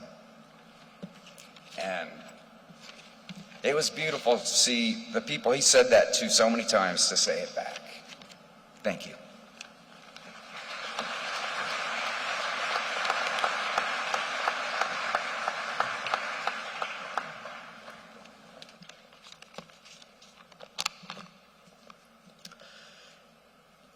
When my mom married Norm, there was a cultural adjustment. No, not an adjustment to politics or even the AAPI community. Both of those groups were warm and inviting. However, my mom, Mark, and I are from Southern California. When my mother told us that she had met someone from NorCal, well, my mother first met Norm working as a flight attendant from Narita to San Francisco. After the cabin crew had finished their service on that long flight, Norm started talking with my mother. The two ended up spending hours over the Pacific just chatting. They talked about a number of subjects, but I know they also talked a great deal about their children. Norm about his two sons, David and Stuart, and my mom about me and my brother Mark. I was a student at Embry-Riddle Aeronautical University at the time, learning to be a pilot. Coincidentally, I had told my mother the week prior that I wanted to see the Air and Space Museum. When my mother mentioned this to Norm, he responded that she should bring me to DC and he would get me a personal tour. He would later delight in telling people that he asked me out before my mother. My mom and I ended up spending 3 days with Norm as he took us around DC. He took us through the Capitol, showed us the monuments, and introduced us to countless amazing people. But what I remember the most was at the end of that first day when Norm asked my permission to kiss my mother goodnight. They were married just over a year later. From the very beginning in our family, we never used the word step. In Norm, I didn't get a stepdad. I got a new dad. I also got 2 new brothers. I already had my brother Mark, someone with a sharp mind, boundless compassion, and a musical ability I will never understand. But I now also had an older brother, Dave, someone who inspires others, gives completely of himself, and possesses a generosity of spirit that is a direct reflection of his father. I also got my brother Stuart. In Stu, I received a brother that was like me. We both wanted to be pilots at an early age, and we were both driven by a single love of all things aviation. After my first airline failed, I moved back in with my parents while I got back on my feet. I ended up staying for almost 6 years. Aside from the amazing events we attended and the incredible people we met, some of the best times were the one where we simply sat around the dinner table as a family. When I finally did move out, I didn't move far. My parents helped me to find a new home, with Norm leading the search. With Norm directing the operation, it's not surprising that when I finally did find a place, it was only a handful of miles away from my parents' house. In the years that followed, I met my wife, had my daughter, and built a life of my own. However, a core part of that life was my parents. My mom and Norm would help me out with Madison when I was gone and Kelly was working. And when we weren't working, we would frequently have dinner with my folks, and they would frequently have dinner with us. One of our family's most treasured times was what we called Family Week. Every summer, since my parents live on the water, everyone would gather there, overloading Grandma and Grandpa's house, as we spent a week together, playing in the water, watching movies, sharing meals, and spending countless hours building indelible memories. And all the while, Norm would be out there, camera in hand, recording it all. Looking out among all of you today, I know all of us will carry so many fond memories of my dad as we move forward in our lives. I know that I and my family will, but I believe the memories I will treasure the most will be the 31 years of watching him with my mom and the quiet love they shared for one another. Watching the playful times, the romantic times, and the quiet times where the two of them simply took comfort in one another's presence. Norm was my dad. He taught me to be a man. He taught me how to treat my wife. He He taught me how to love my daughter. He made me the person I am today.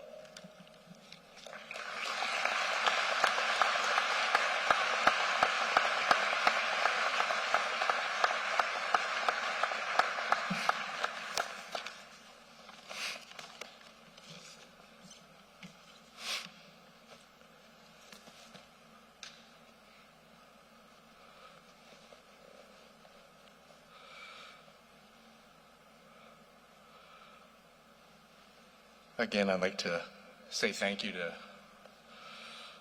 everyone that's come to honor Dad. Yesterday, taking that motorcade from the airport, well, actually first greeting Dad, Denny,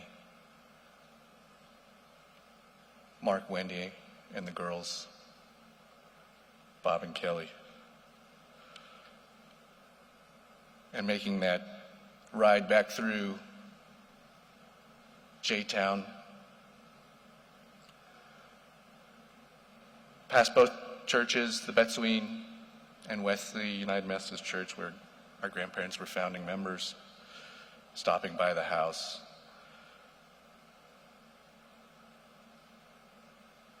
That was difficult for our family. But to see that outpouring of love from those in the community, those loved ones that knew us from the beginning,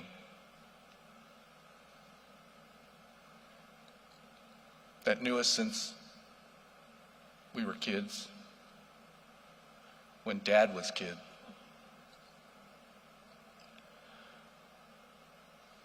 That bringing him back home from where he started. Thank you for everyone for receiving him. Back to the place where it all started, this whole story started. Dad loved family. He loved that sense of togetherness and closeness that family provided and encouraged. And as for as long as ever, Dad loved extending that idea of closeness to beyond just our family. Many of you know that feeling, have experienced it, witnessed it. I was reminded of this while reading all of the touching tributes and remembrances by folks, either on the Mineta Legacy Project website, on other social media postings forwarded to us, or simply through cards we were receiving in the mail. Thank you to everyone who shared their beautiful memories of Dad and touching photos with him. Their sentiments of how he remembered them and their personal lives was something that brought some memories of my own to the forefront. Many of you know, growing up, I loved airplanes. Not much different than my brother Bob. We had numerous models at our house, many of which Dave made, those plastic models, Revell models. One of the models was a larger model of a DC-10 airliner. And one day I was getting frustrated trying to illustrate it. So I asked Dad if he would take a crack at drawing it. He said in his usual manner, "Sure." Now, how many of you thought that drawing might be one of his many skills or talents? he's my dad, and I don't recall it at that point thinking, yeah, drawing's at the high point of his know-hows.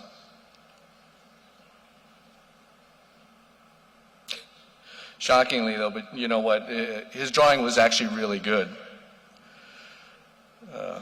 Surprisingly good. That vivid memory of my childhood was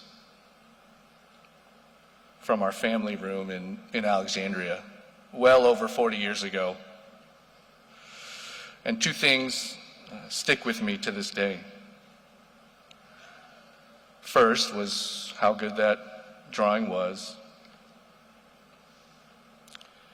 And second, I remember Dad taking the time to sit down and focus his attention on that activity and me.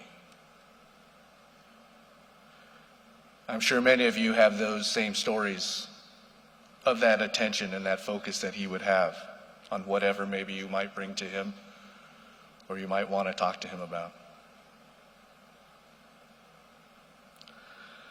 Another time, and some of the staff from back then will remember this, another time he blocked off his afternoon of his schedule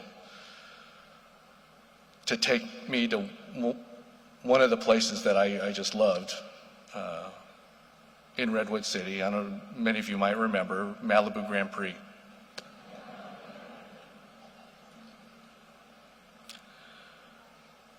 And so as a kid, the idea of being able to drive before you had your driver's license consumed me, and I loved that. So anyway,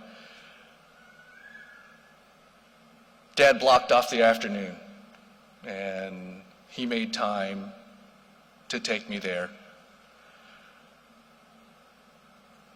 And not so much participate, but just watch me in this go-kart going around the track over and over again. And he took pictures of that. He probably used 2 rolls of film.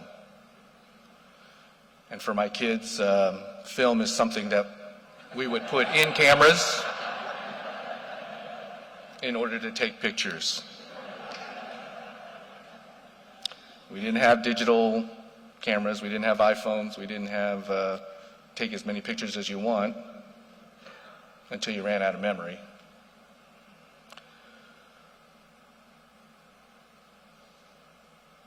I still have those pictures, those photos in that album.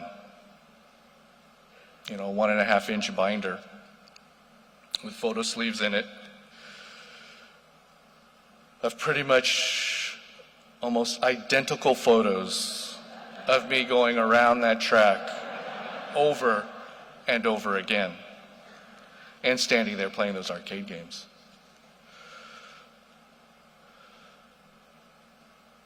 These experiences and Dad just immersing himself in my life back then, very distinct memories. Not different from those of our family when we would gather together growing up.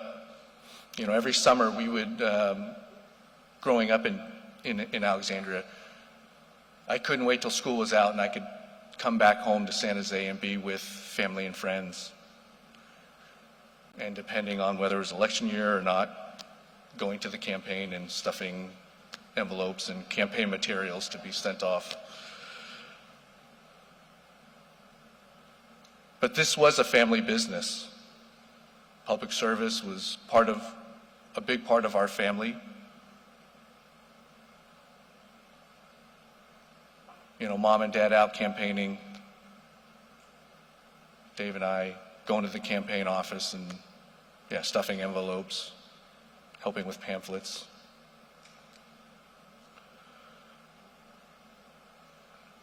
Those memories of our childhood and the coming together of everyone, that sense of community is something that we grew up with and the example that was set for us.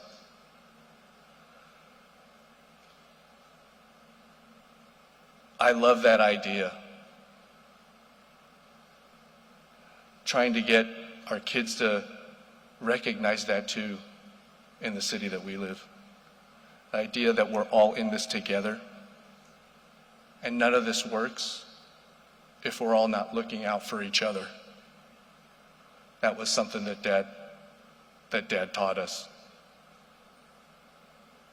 Something that I know that is a responsibility for me too, to continue that for the rest of us, to model that. I see Dad's attention and focus, with our grandkids, with his grandkids, when he was with them. And was reminded again of this, reading all of those recollections that others had of Dad. There's so many memories that we had growing up, and I get these somewhat, not flashbacks, but I see them again with our kids. Like I said, every summer we'd come home, we'd fly back here to San Jose. After school was out, we'd come back here, we'd fly back. And depending on the timing, either we would all come back together or we'd come at different times. Mom would have to wait with Dave or something, and then, or I would come out with Dad, or all of us would come out. But I was reminded of that one time when our son Freddie,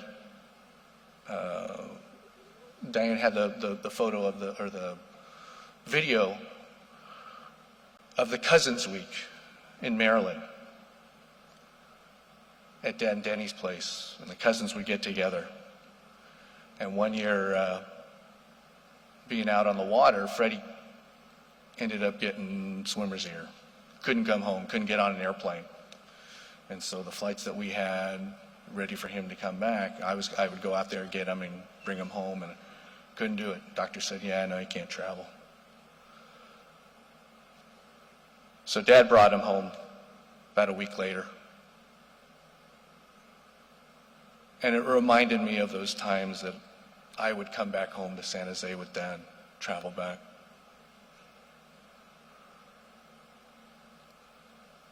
Or there are other times with the kids, like even this last summer we went out to be with Dad and Denny. And he would focus there, his time, he would just love watching the girls, whether they're drawing pictures for him or just seeing what they were so interested in those electronic devices.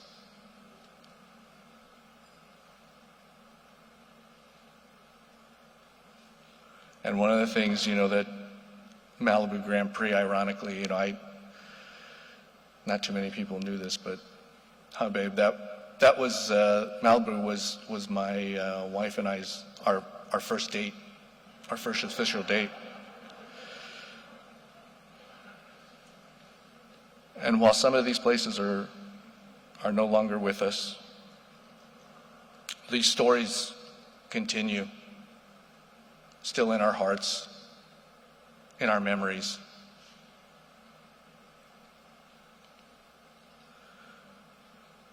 Dad loves hearing everyone's stories, and he knew everyone had their own story.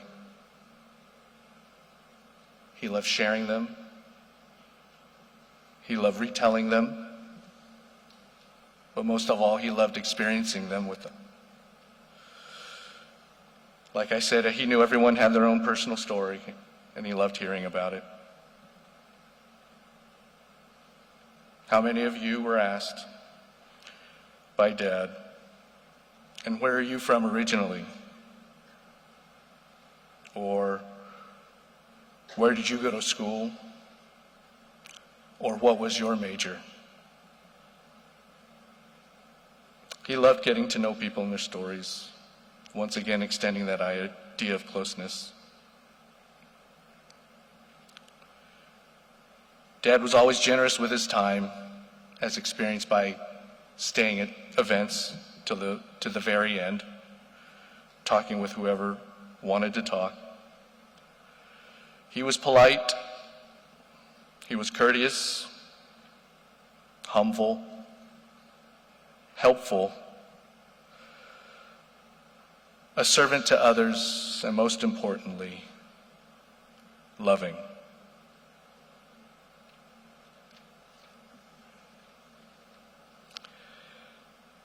To Dad, I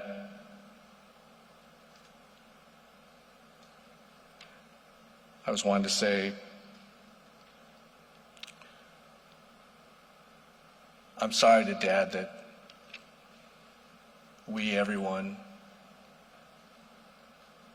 couldn't help him the way he helped us. Help fix that which was ailing him.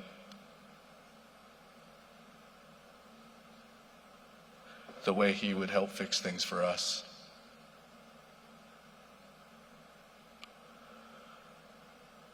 But thank you for setting that example of a life well lived,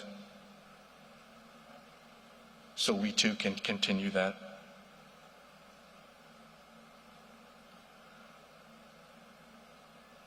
I love you, Dad, and I miss you so, so much.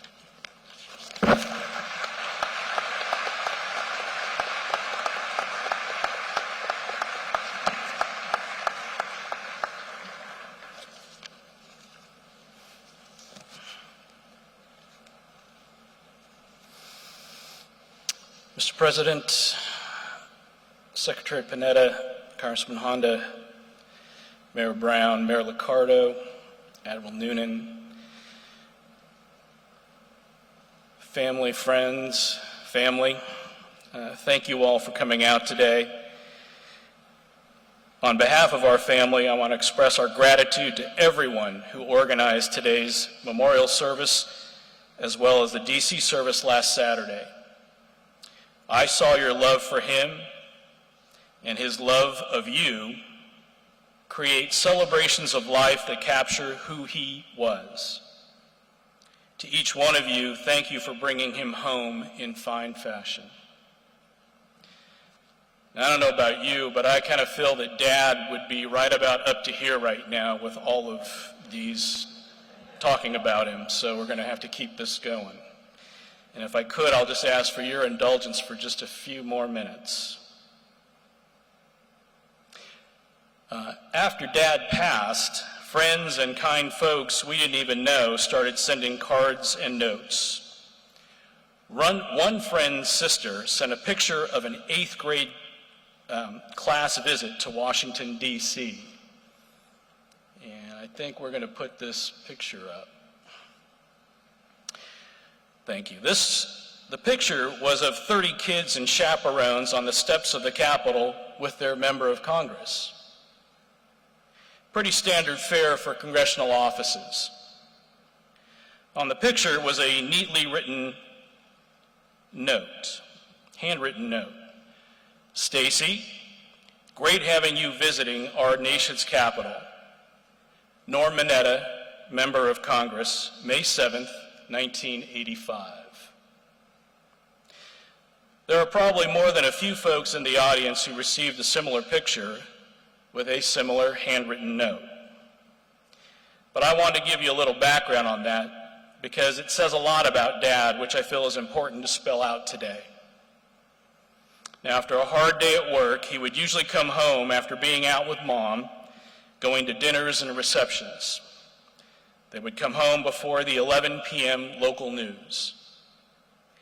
He would change in his sweatsuit, turn on the local news, and start his second workday. He would sit in a Kennedy rocking chair that we got him for Father's Day with a big felt board for a table, and he would begin his daily correspondence. He would take out scores of pictures like this and begin writing these notes. Now, mind you, this was after a long day of working on legislation, meeting with colleagues, etc. He would go on as long as he could until inevitably he would fall asleep. And that last picture, the handwriting would just trail off the picture as he fell asleep. And he'd have to do that picture all over again. Then he'd wake up and he'd actually really go to sleep, and Groundhog Day would start all over again the next day. Now let's take apart the message. First name always, very personal. Appreciation for making the effort to come to D.C. and our nation's capital. That was so important to him. Our nation's capital, the collective, the community, the seat of our democracy. Imagine an 8th grader receiving a handwritten note from her member of Congress.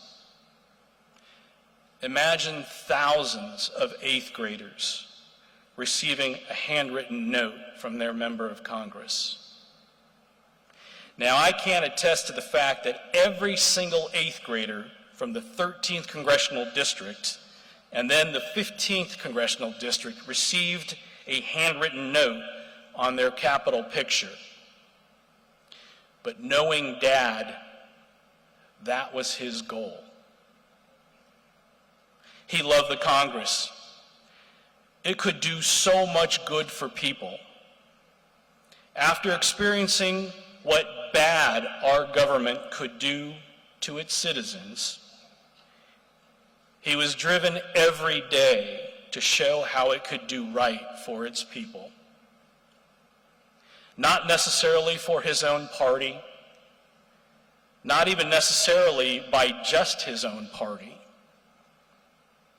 Mr. President, I would respectfully say you weren't the only person from Hope with hope. Dad maintained that hope until his very last days. It was one of the many reasons why I loved being Norm's son. To be sure, living a public life has not always been easy for our family.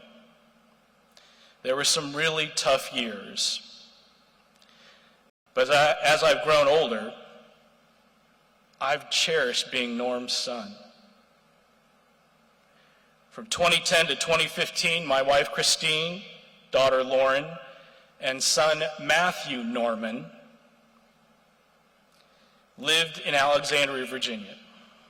Same wonderful city Mom and Dad moved us to after Dad was elected to Congress in 1974. Now, shout out, I got to thank President Obama and a very kind recommendation from Speaker Pelosi that I was confirmed for a position at the White House Drug Policy Office and was able and fortunate to raise my own family 50 minutes from Dad and Denny. It was great, man. We had a great time. They would drive over on weekends to watch Lauren's hula performance or Matthew's Little League games, or we'd meet in D.C. at a Brazilian steakhouse for birthdays, or they'd take us to the Kennedy Center for a show. Of course, it was always family week during the summer, crab fest on the deck, rafting on the river. We all loved watching Dad and Denny enjoy the grandkids as only grandparents can. When I was confirmed by the Senate in 2010, I knew that was a proud day for Dad. So I would look for opportunities where I could share the privilege of being White House staff with the family, especially Dad. As lifelong Giants fans, our family was fortunate to live in D.C. during the 2010, 2012, 2014 World Series years. After one World Series, the Giants were scheduled, they always came to the White House, but after one of them, the Giants were scheduled to come to the White House, so I requested to bring my dad to the ceremony, to the White House ceremony. I was so excited. Then a scheduling issue came up, and then Dad, he couldn't make it. So we notified the Cabinet Secretary's office, and they said thanks, and proceeded to cancel my invite.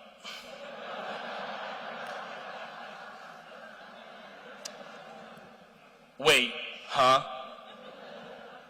Yes, my dad was actually taking me to the ceremony, even though I was the White House Senate confirmed appointee who had made the original request.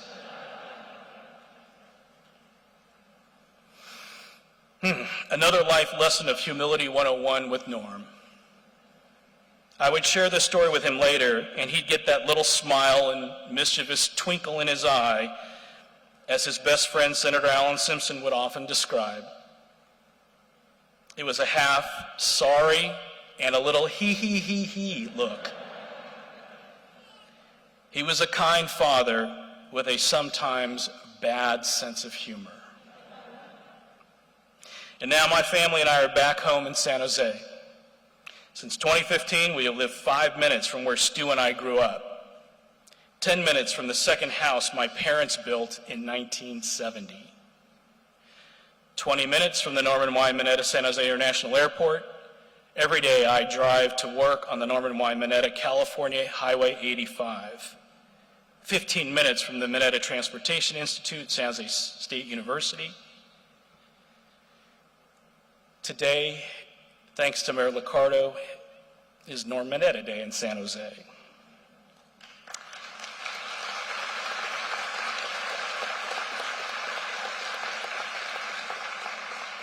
Our family cannot thank the South Bay for the regard you have for Dad.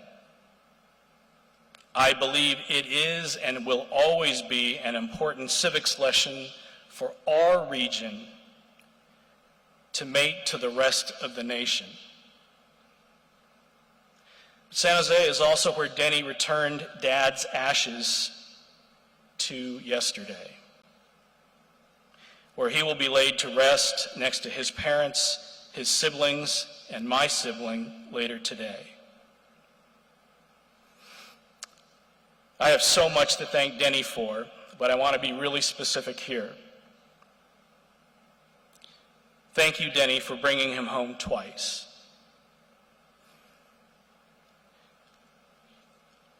To die in the house he lived with you, that he loved living with you and the dogs, and to be laid to rest in the valley of his dreams.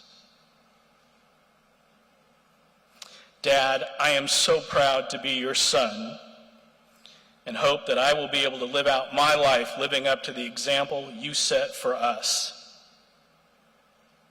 I will try to be a positive influence in my community, trying to make it better than when I found it, while being the best husband and father that I can be. Now that is really the example you have set for us 4 boys, 11 grandkids, cousins and grandnieces and grandnephews. It was the example you set for our very large extended family of City of San Jose staff, congressional and campaign staff, departmental staff at Commerce and Transportation, our U.S. Coast Guard service members, family, extended family, and to our Asian American and Pacific Islander family members. Trying hard every day for the country you loved and the people you loved. Now I will continue to need you to watch over me and help me do right, both when everyone is looking and when no one is looking and when I'm all by myself. That is really the measure of the person you wanted us to be. Show up, try hard, and do right. I love you, Dad. I am so, so grateful that I am your son. So one final time to everyone here and watching, thanks a million.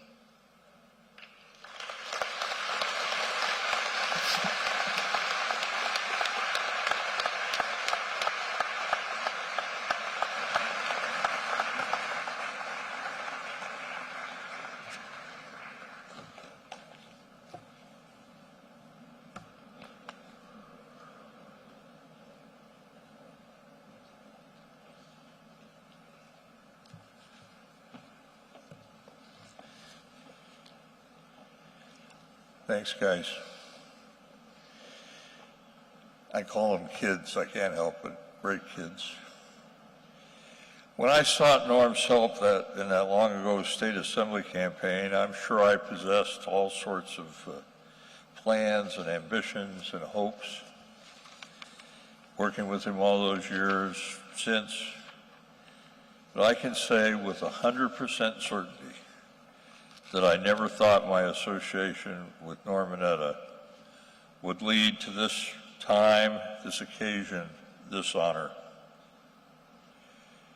President Clinton, it has been reported, wanted Norm in his cabinet as Secretary of Transportation. But Norm convinced the president he could be more helpful at the time on Capitol Hill, helping push the president's legislative agenda. But time and circumstances evolved until mid-2000, and the president prevailed on Norm to become Commerce Secretary. It was an historic occasion. I remember standing in the Oval Office as the president swore in Norm.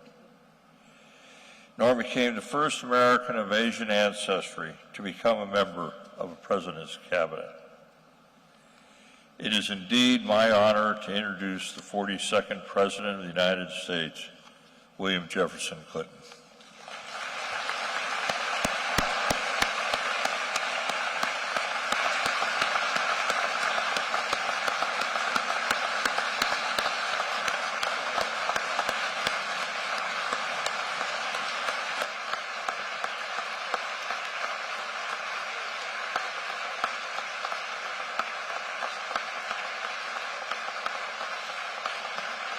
Thank you very much. Thank you. To Denny and David, Stewart, Bob, Mark, all the family. Thanks for giving me a chance to come and just be here. My favorite part of this service is over because I got to hear all of you. I got to be reminded of what a great place this is. What have we all learned here today? We learned that our friend was blessed by a legion of loyal staffers and supporters. We've learned that there's a United Methodist Church with a Japanese American minister.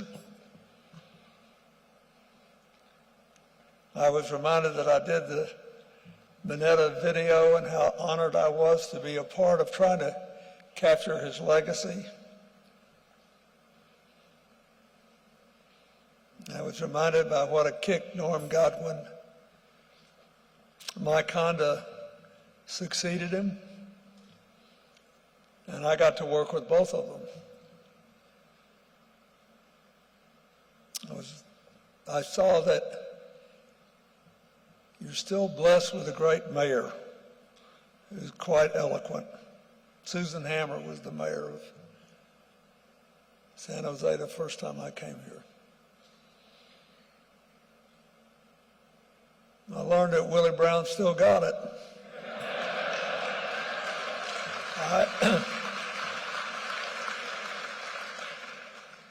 You know, I'd kind of like to be Willie Brown when I grow up.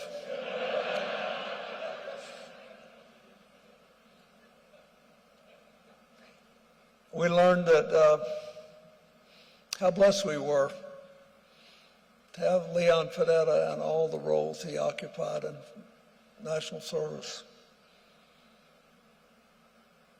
I have a copy of a picture of Leon and Hillary with President Obama and the chair of the Joint Chiefs and all these people in the room when they were making the call on bin Laden.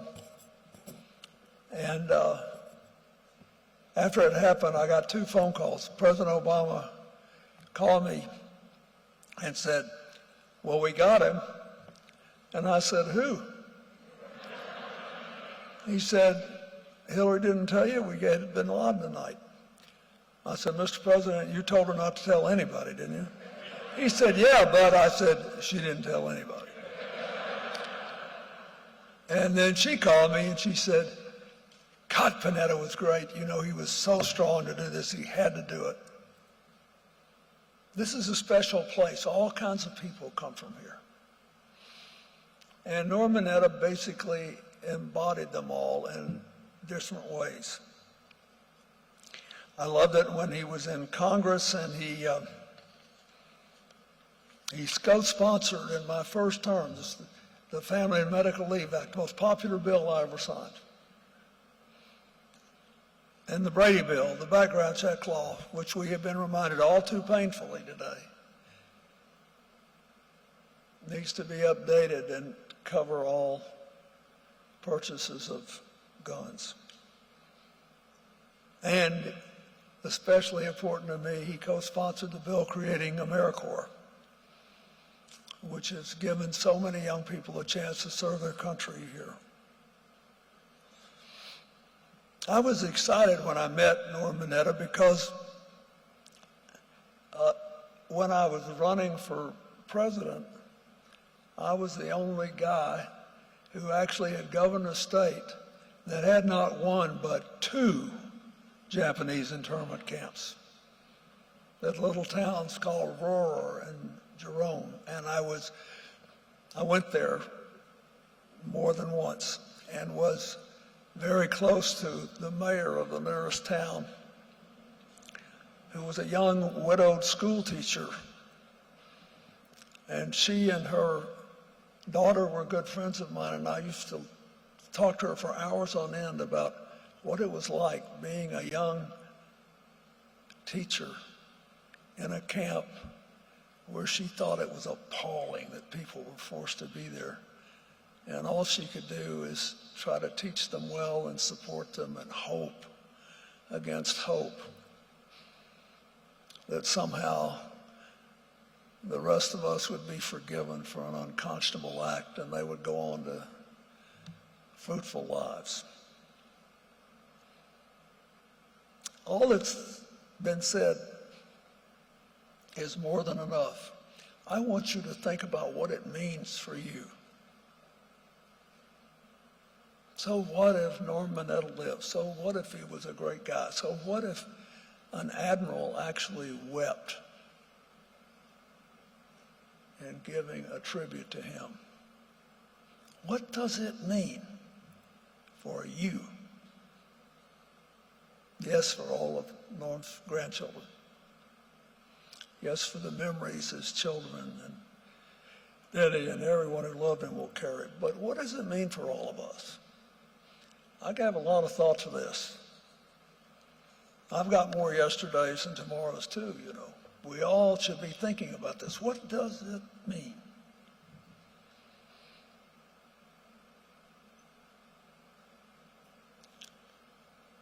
Norm called me one day after I'd sort of sweet-talked him into coming back for an emergency relief operation as Commerce Secretary, in which he got an astonishing amount done in 6 months. It was almost embarrassing, including the declaration of the Northern Mariana Islands as a national monument, Northern Hawaiian Islands.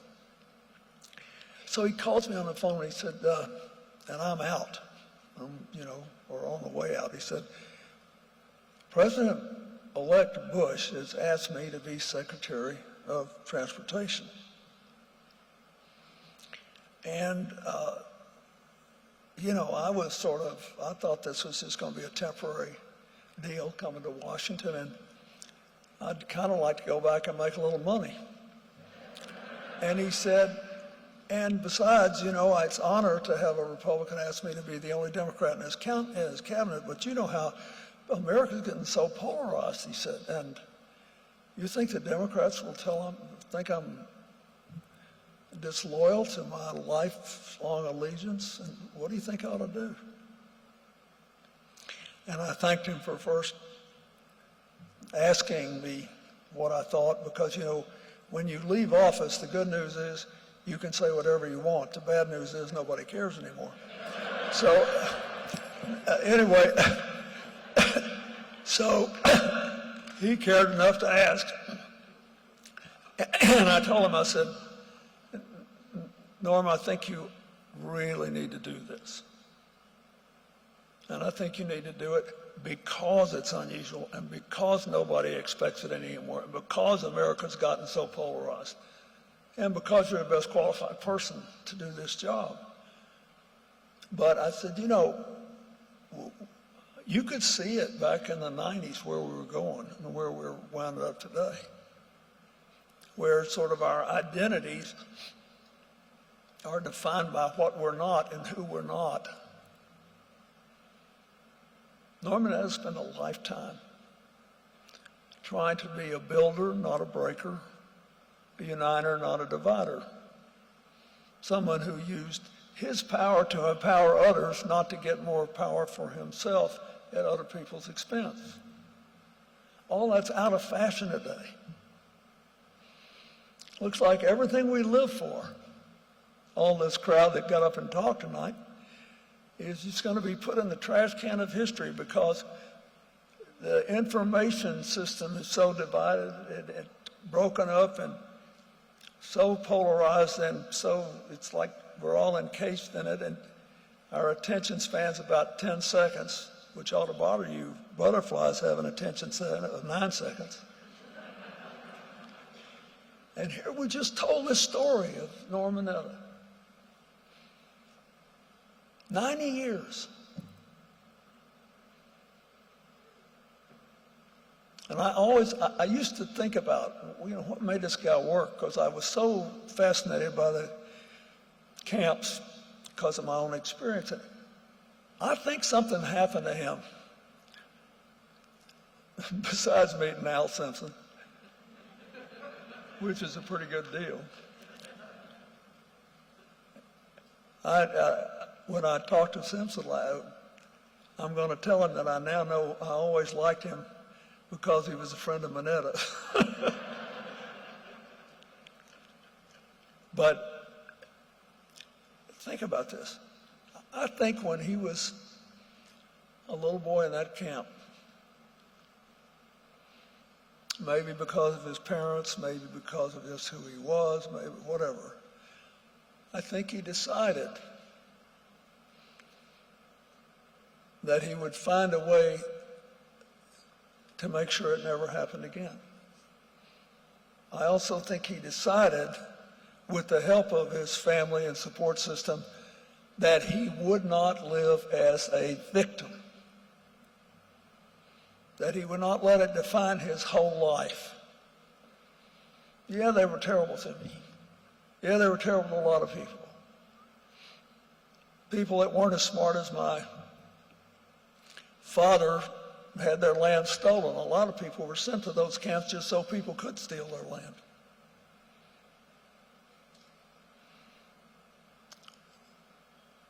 So he could have stayed mad his entire life, full of grievance, full of anger, the kind of stuff we see on TV all the time now, you know. He could be looking for rallies to attend just so he could fulminate. And he had good reasons that he could have been really mad for a whole lifetime. And what did he teach us? You have a choice. And he made a choice. And the choice that he made to be the author of his own life, to be a builder, not a breaker, to be a uniter, not a divider, to empower others, not to use others to get more power for himself. Those things changed everything. What was coming out of his life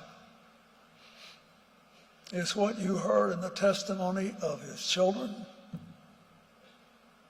of the Admiral, of all of this rest of us crew who liked, admired, and loved him. That's what you need to learn from this. He made the right choice. May not be popular today. It may be painful to see people who choose to divide and not unite, to break and not build, to disempower instead of empower. It may be painful to you to see that's all in vogue, but it doesn't make it right. And one thing it won't produce are the astonishing testimonies of these children that were in his life. So I'm grateful I got to know Norman Mineta. I'm grateful that he served. I'm glad that I had the fortuitous opportunity to make him the first Asian American ever in a presidential cabinet. I'm grateful to George Bush, who, when Norm was asking me should I serve with him, still hated my guts. And we became the closest of friends. I was first friends with his father, and I became friends with him when I looked at him one day and I said, well, he was president, and I said, look, I know you can't stand me. And it's okay, you're mad because I beat your dad. I don't mind, I love him too, whether you believe it or not. But if I can ever help you, I will. And if I can't, I will never talk about you in a disrespectful way. I will disagree with you in an honorable way. And so he laughed, and we started talking twice a year. That was all in the future. When I almost pleaded with Norm to take that job, because I knew how important it was in a time we were tearing each other's guts out, that there'd be somebody that just stood there and showed up. A human in full, a life in full. Somebody who was relating to other people in full. That's what we have to make of this life. Every single person in the world wakes up every day with a little scale inside, with all your hopes and fears and dreams on one side or the other. There's the nightmares and the anger and the resentment over here and the hopes and dreams over here. And the great thing about being a human being is you get to reset the scales every day. You get to make a choice with astonishing consistency, decade after decade after decade. A person who might have made very different choices made the choices that brought all of us into this room today and brought all that feeling out you heard. That's the meaning of his life and the enduring impact of it. I don't care what happens. Don't give it up. Norman Mineta was right, and we need to follow him right to the very end.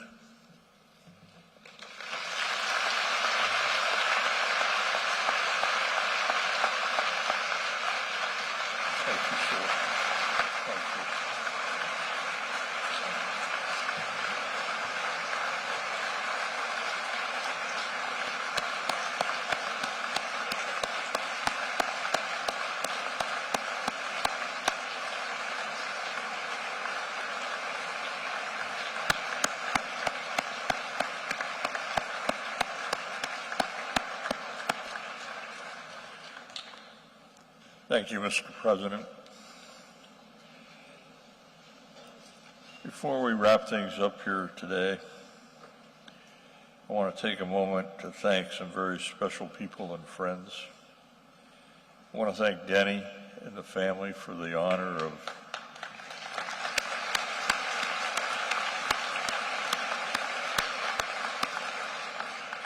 of sharing Norm's life with all of us. Personally, for the honor of participating in today's ceremony. I want to thank my partner in this, the co-chair or whatever our titles were. We didn't get business cards printed up, but Karen Philbrick, who's the executive director of the Mineta Transportation Institute at San José. Karen.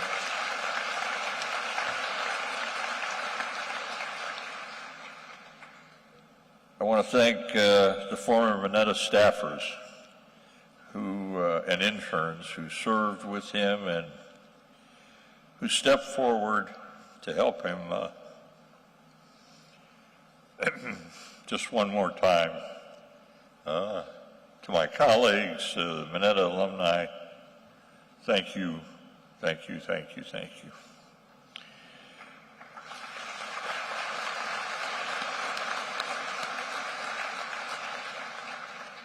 I want to thank the officers and members of the Coast Guard who are here today but who were with us yesterday. I want to thank you for your help, your support, your guidance, and for your service to our country every single day. Thank you.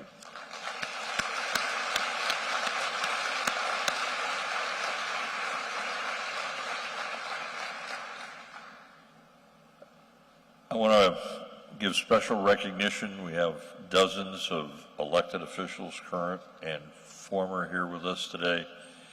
I can't name them all. I know that would get me in trouble because I'd miss somebody. But thank you for your service to our community, our local government, state government, federal government. We're proud of what you do and what that means. So thank you to the elected officials.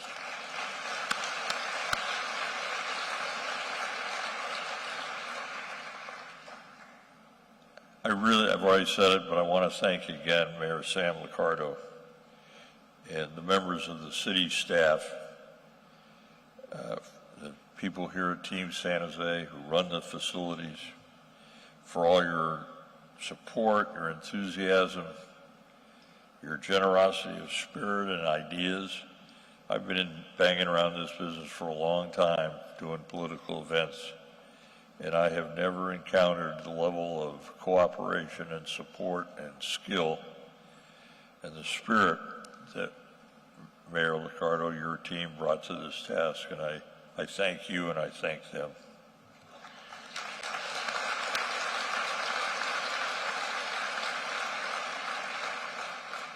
I want to thank the friends, individuals, and corporations and labor unions and community groups who have contributed to the effort. I want to pay special tribute to Ambassador Kran Bhatia of Google for their generosity. I now have some instructions, if you don't mind. In a few moments, the Coast Guard will retire the colors. At that time, I would ask if you're able to stand. Then, a final favor. After the benediction, if you will please stay a few more minutes in your seats as the family leaves, as President Clinton and the other speakers depart the auditorium. It's now my honor to provide the benediction. Rabbi Lori Hahn Tapper. Lori is the Associate Dean for Religious Studies and Spiritual Life at Stanford University. Thank you, Rabbi, for being with us. Thank you.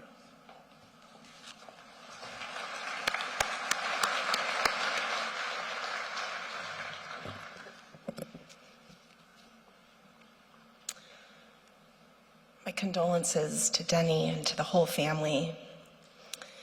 It is testament to Norm's dedication to building inclusive communities that I am honored to be here today as part of a team of various clergy from all different faiths over the last 2 days to offer blessings. Compassionate One, merciful source of creation and love eternal, we give thanks for the life of Norman Mineta, for all he was and is to us and to the world. We give thanks for his conviction to do what was right. We give thanks for the many ways he taught us to speak up, to represent our communities, to be a presence at the table with humility and grace. We give thanks for the ways he taught us to hold ourselves accountable and to apologize authentically. We give thanks that he never forgot his home and his origins, and we give thanks for his love for community and his loyalty. We give thanks for his attention and his focus. We give thanks for the lessons, the stories, and the memories we hold that will comfort us in our loneliness, strengthen us in our sadness, and give us courage to face the future unafraid. And while our thanks and our gratitude is sincere, in fact, we might even say our thanks are in the millions, it is also not enough. A central teaching in my tradition, in the book of Exodus, V'ger lo tilchatz, ve'atem yadatem et nefesh hager, ki gerim hayitem be'eretz Mitzrayim. You shall not oppress the other, for you know the feelings of a stranger, having yourselves been strangers in the land of Egypt. We are so thankful for the ways Norm embodied this teaching. His steadfast commitment to making sure no subjugated or underrepresented group or people would experience what he and his family endured. And so, while so grateful for his life, we know to truly honor his legacy, we must act. And so we ask you, healer of the brokenhearted, source of life, and the one that gives strength to the weary, may we here today be blessed to continue to speak out on behalf of those who have no voice, to cultivate understanding and empathy for the other, to find compromise and cooperation across difference, to defend civil and human rights for all, to make the choice to tip our internal scales every day to the side of hopes and dreams. And may we all do so together, with listening, with humility, with love, and with a smile and twinkle in our eyes. And may we do so in Norm's memory. Yehi zichro baruch. May he go now in peace. May he go now in faith. May he go now in love. And may his memory be a blessing. Amen.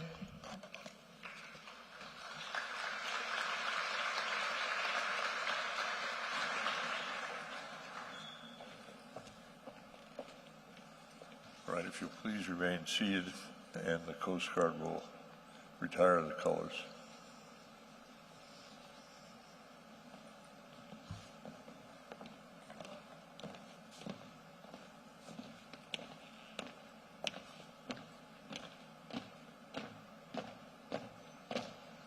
Colors.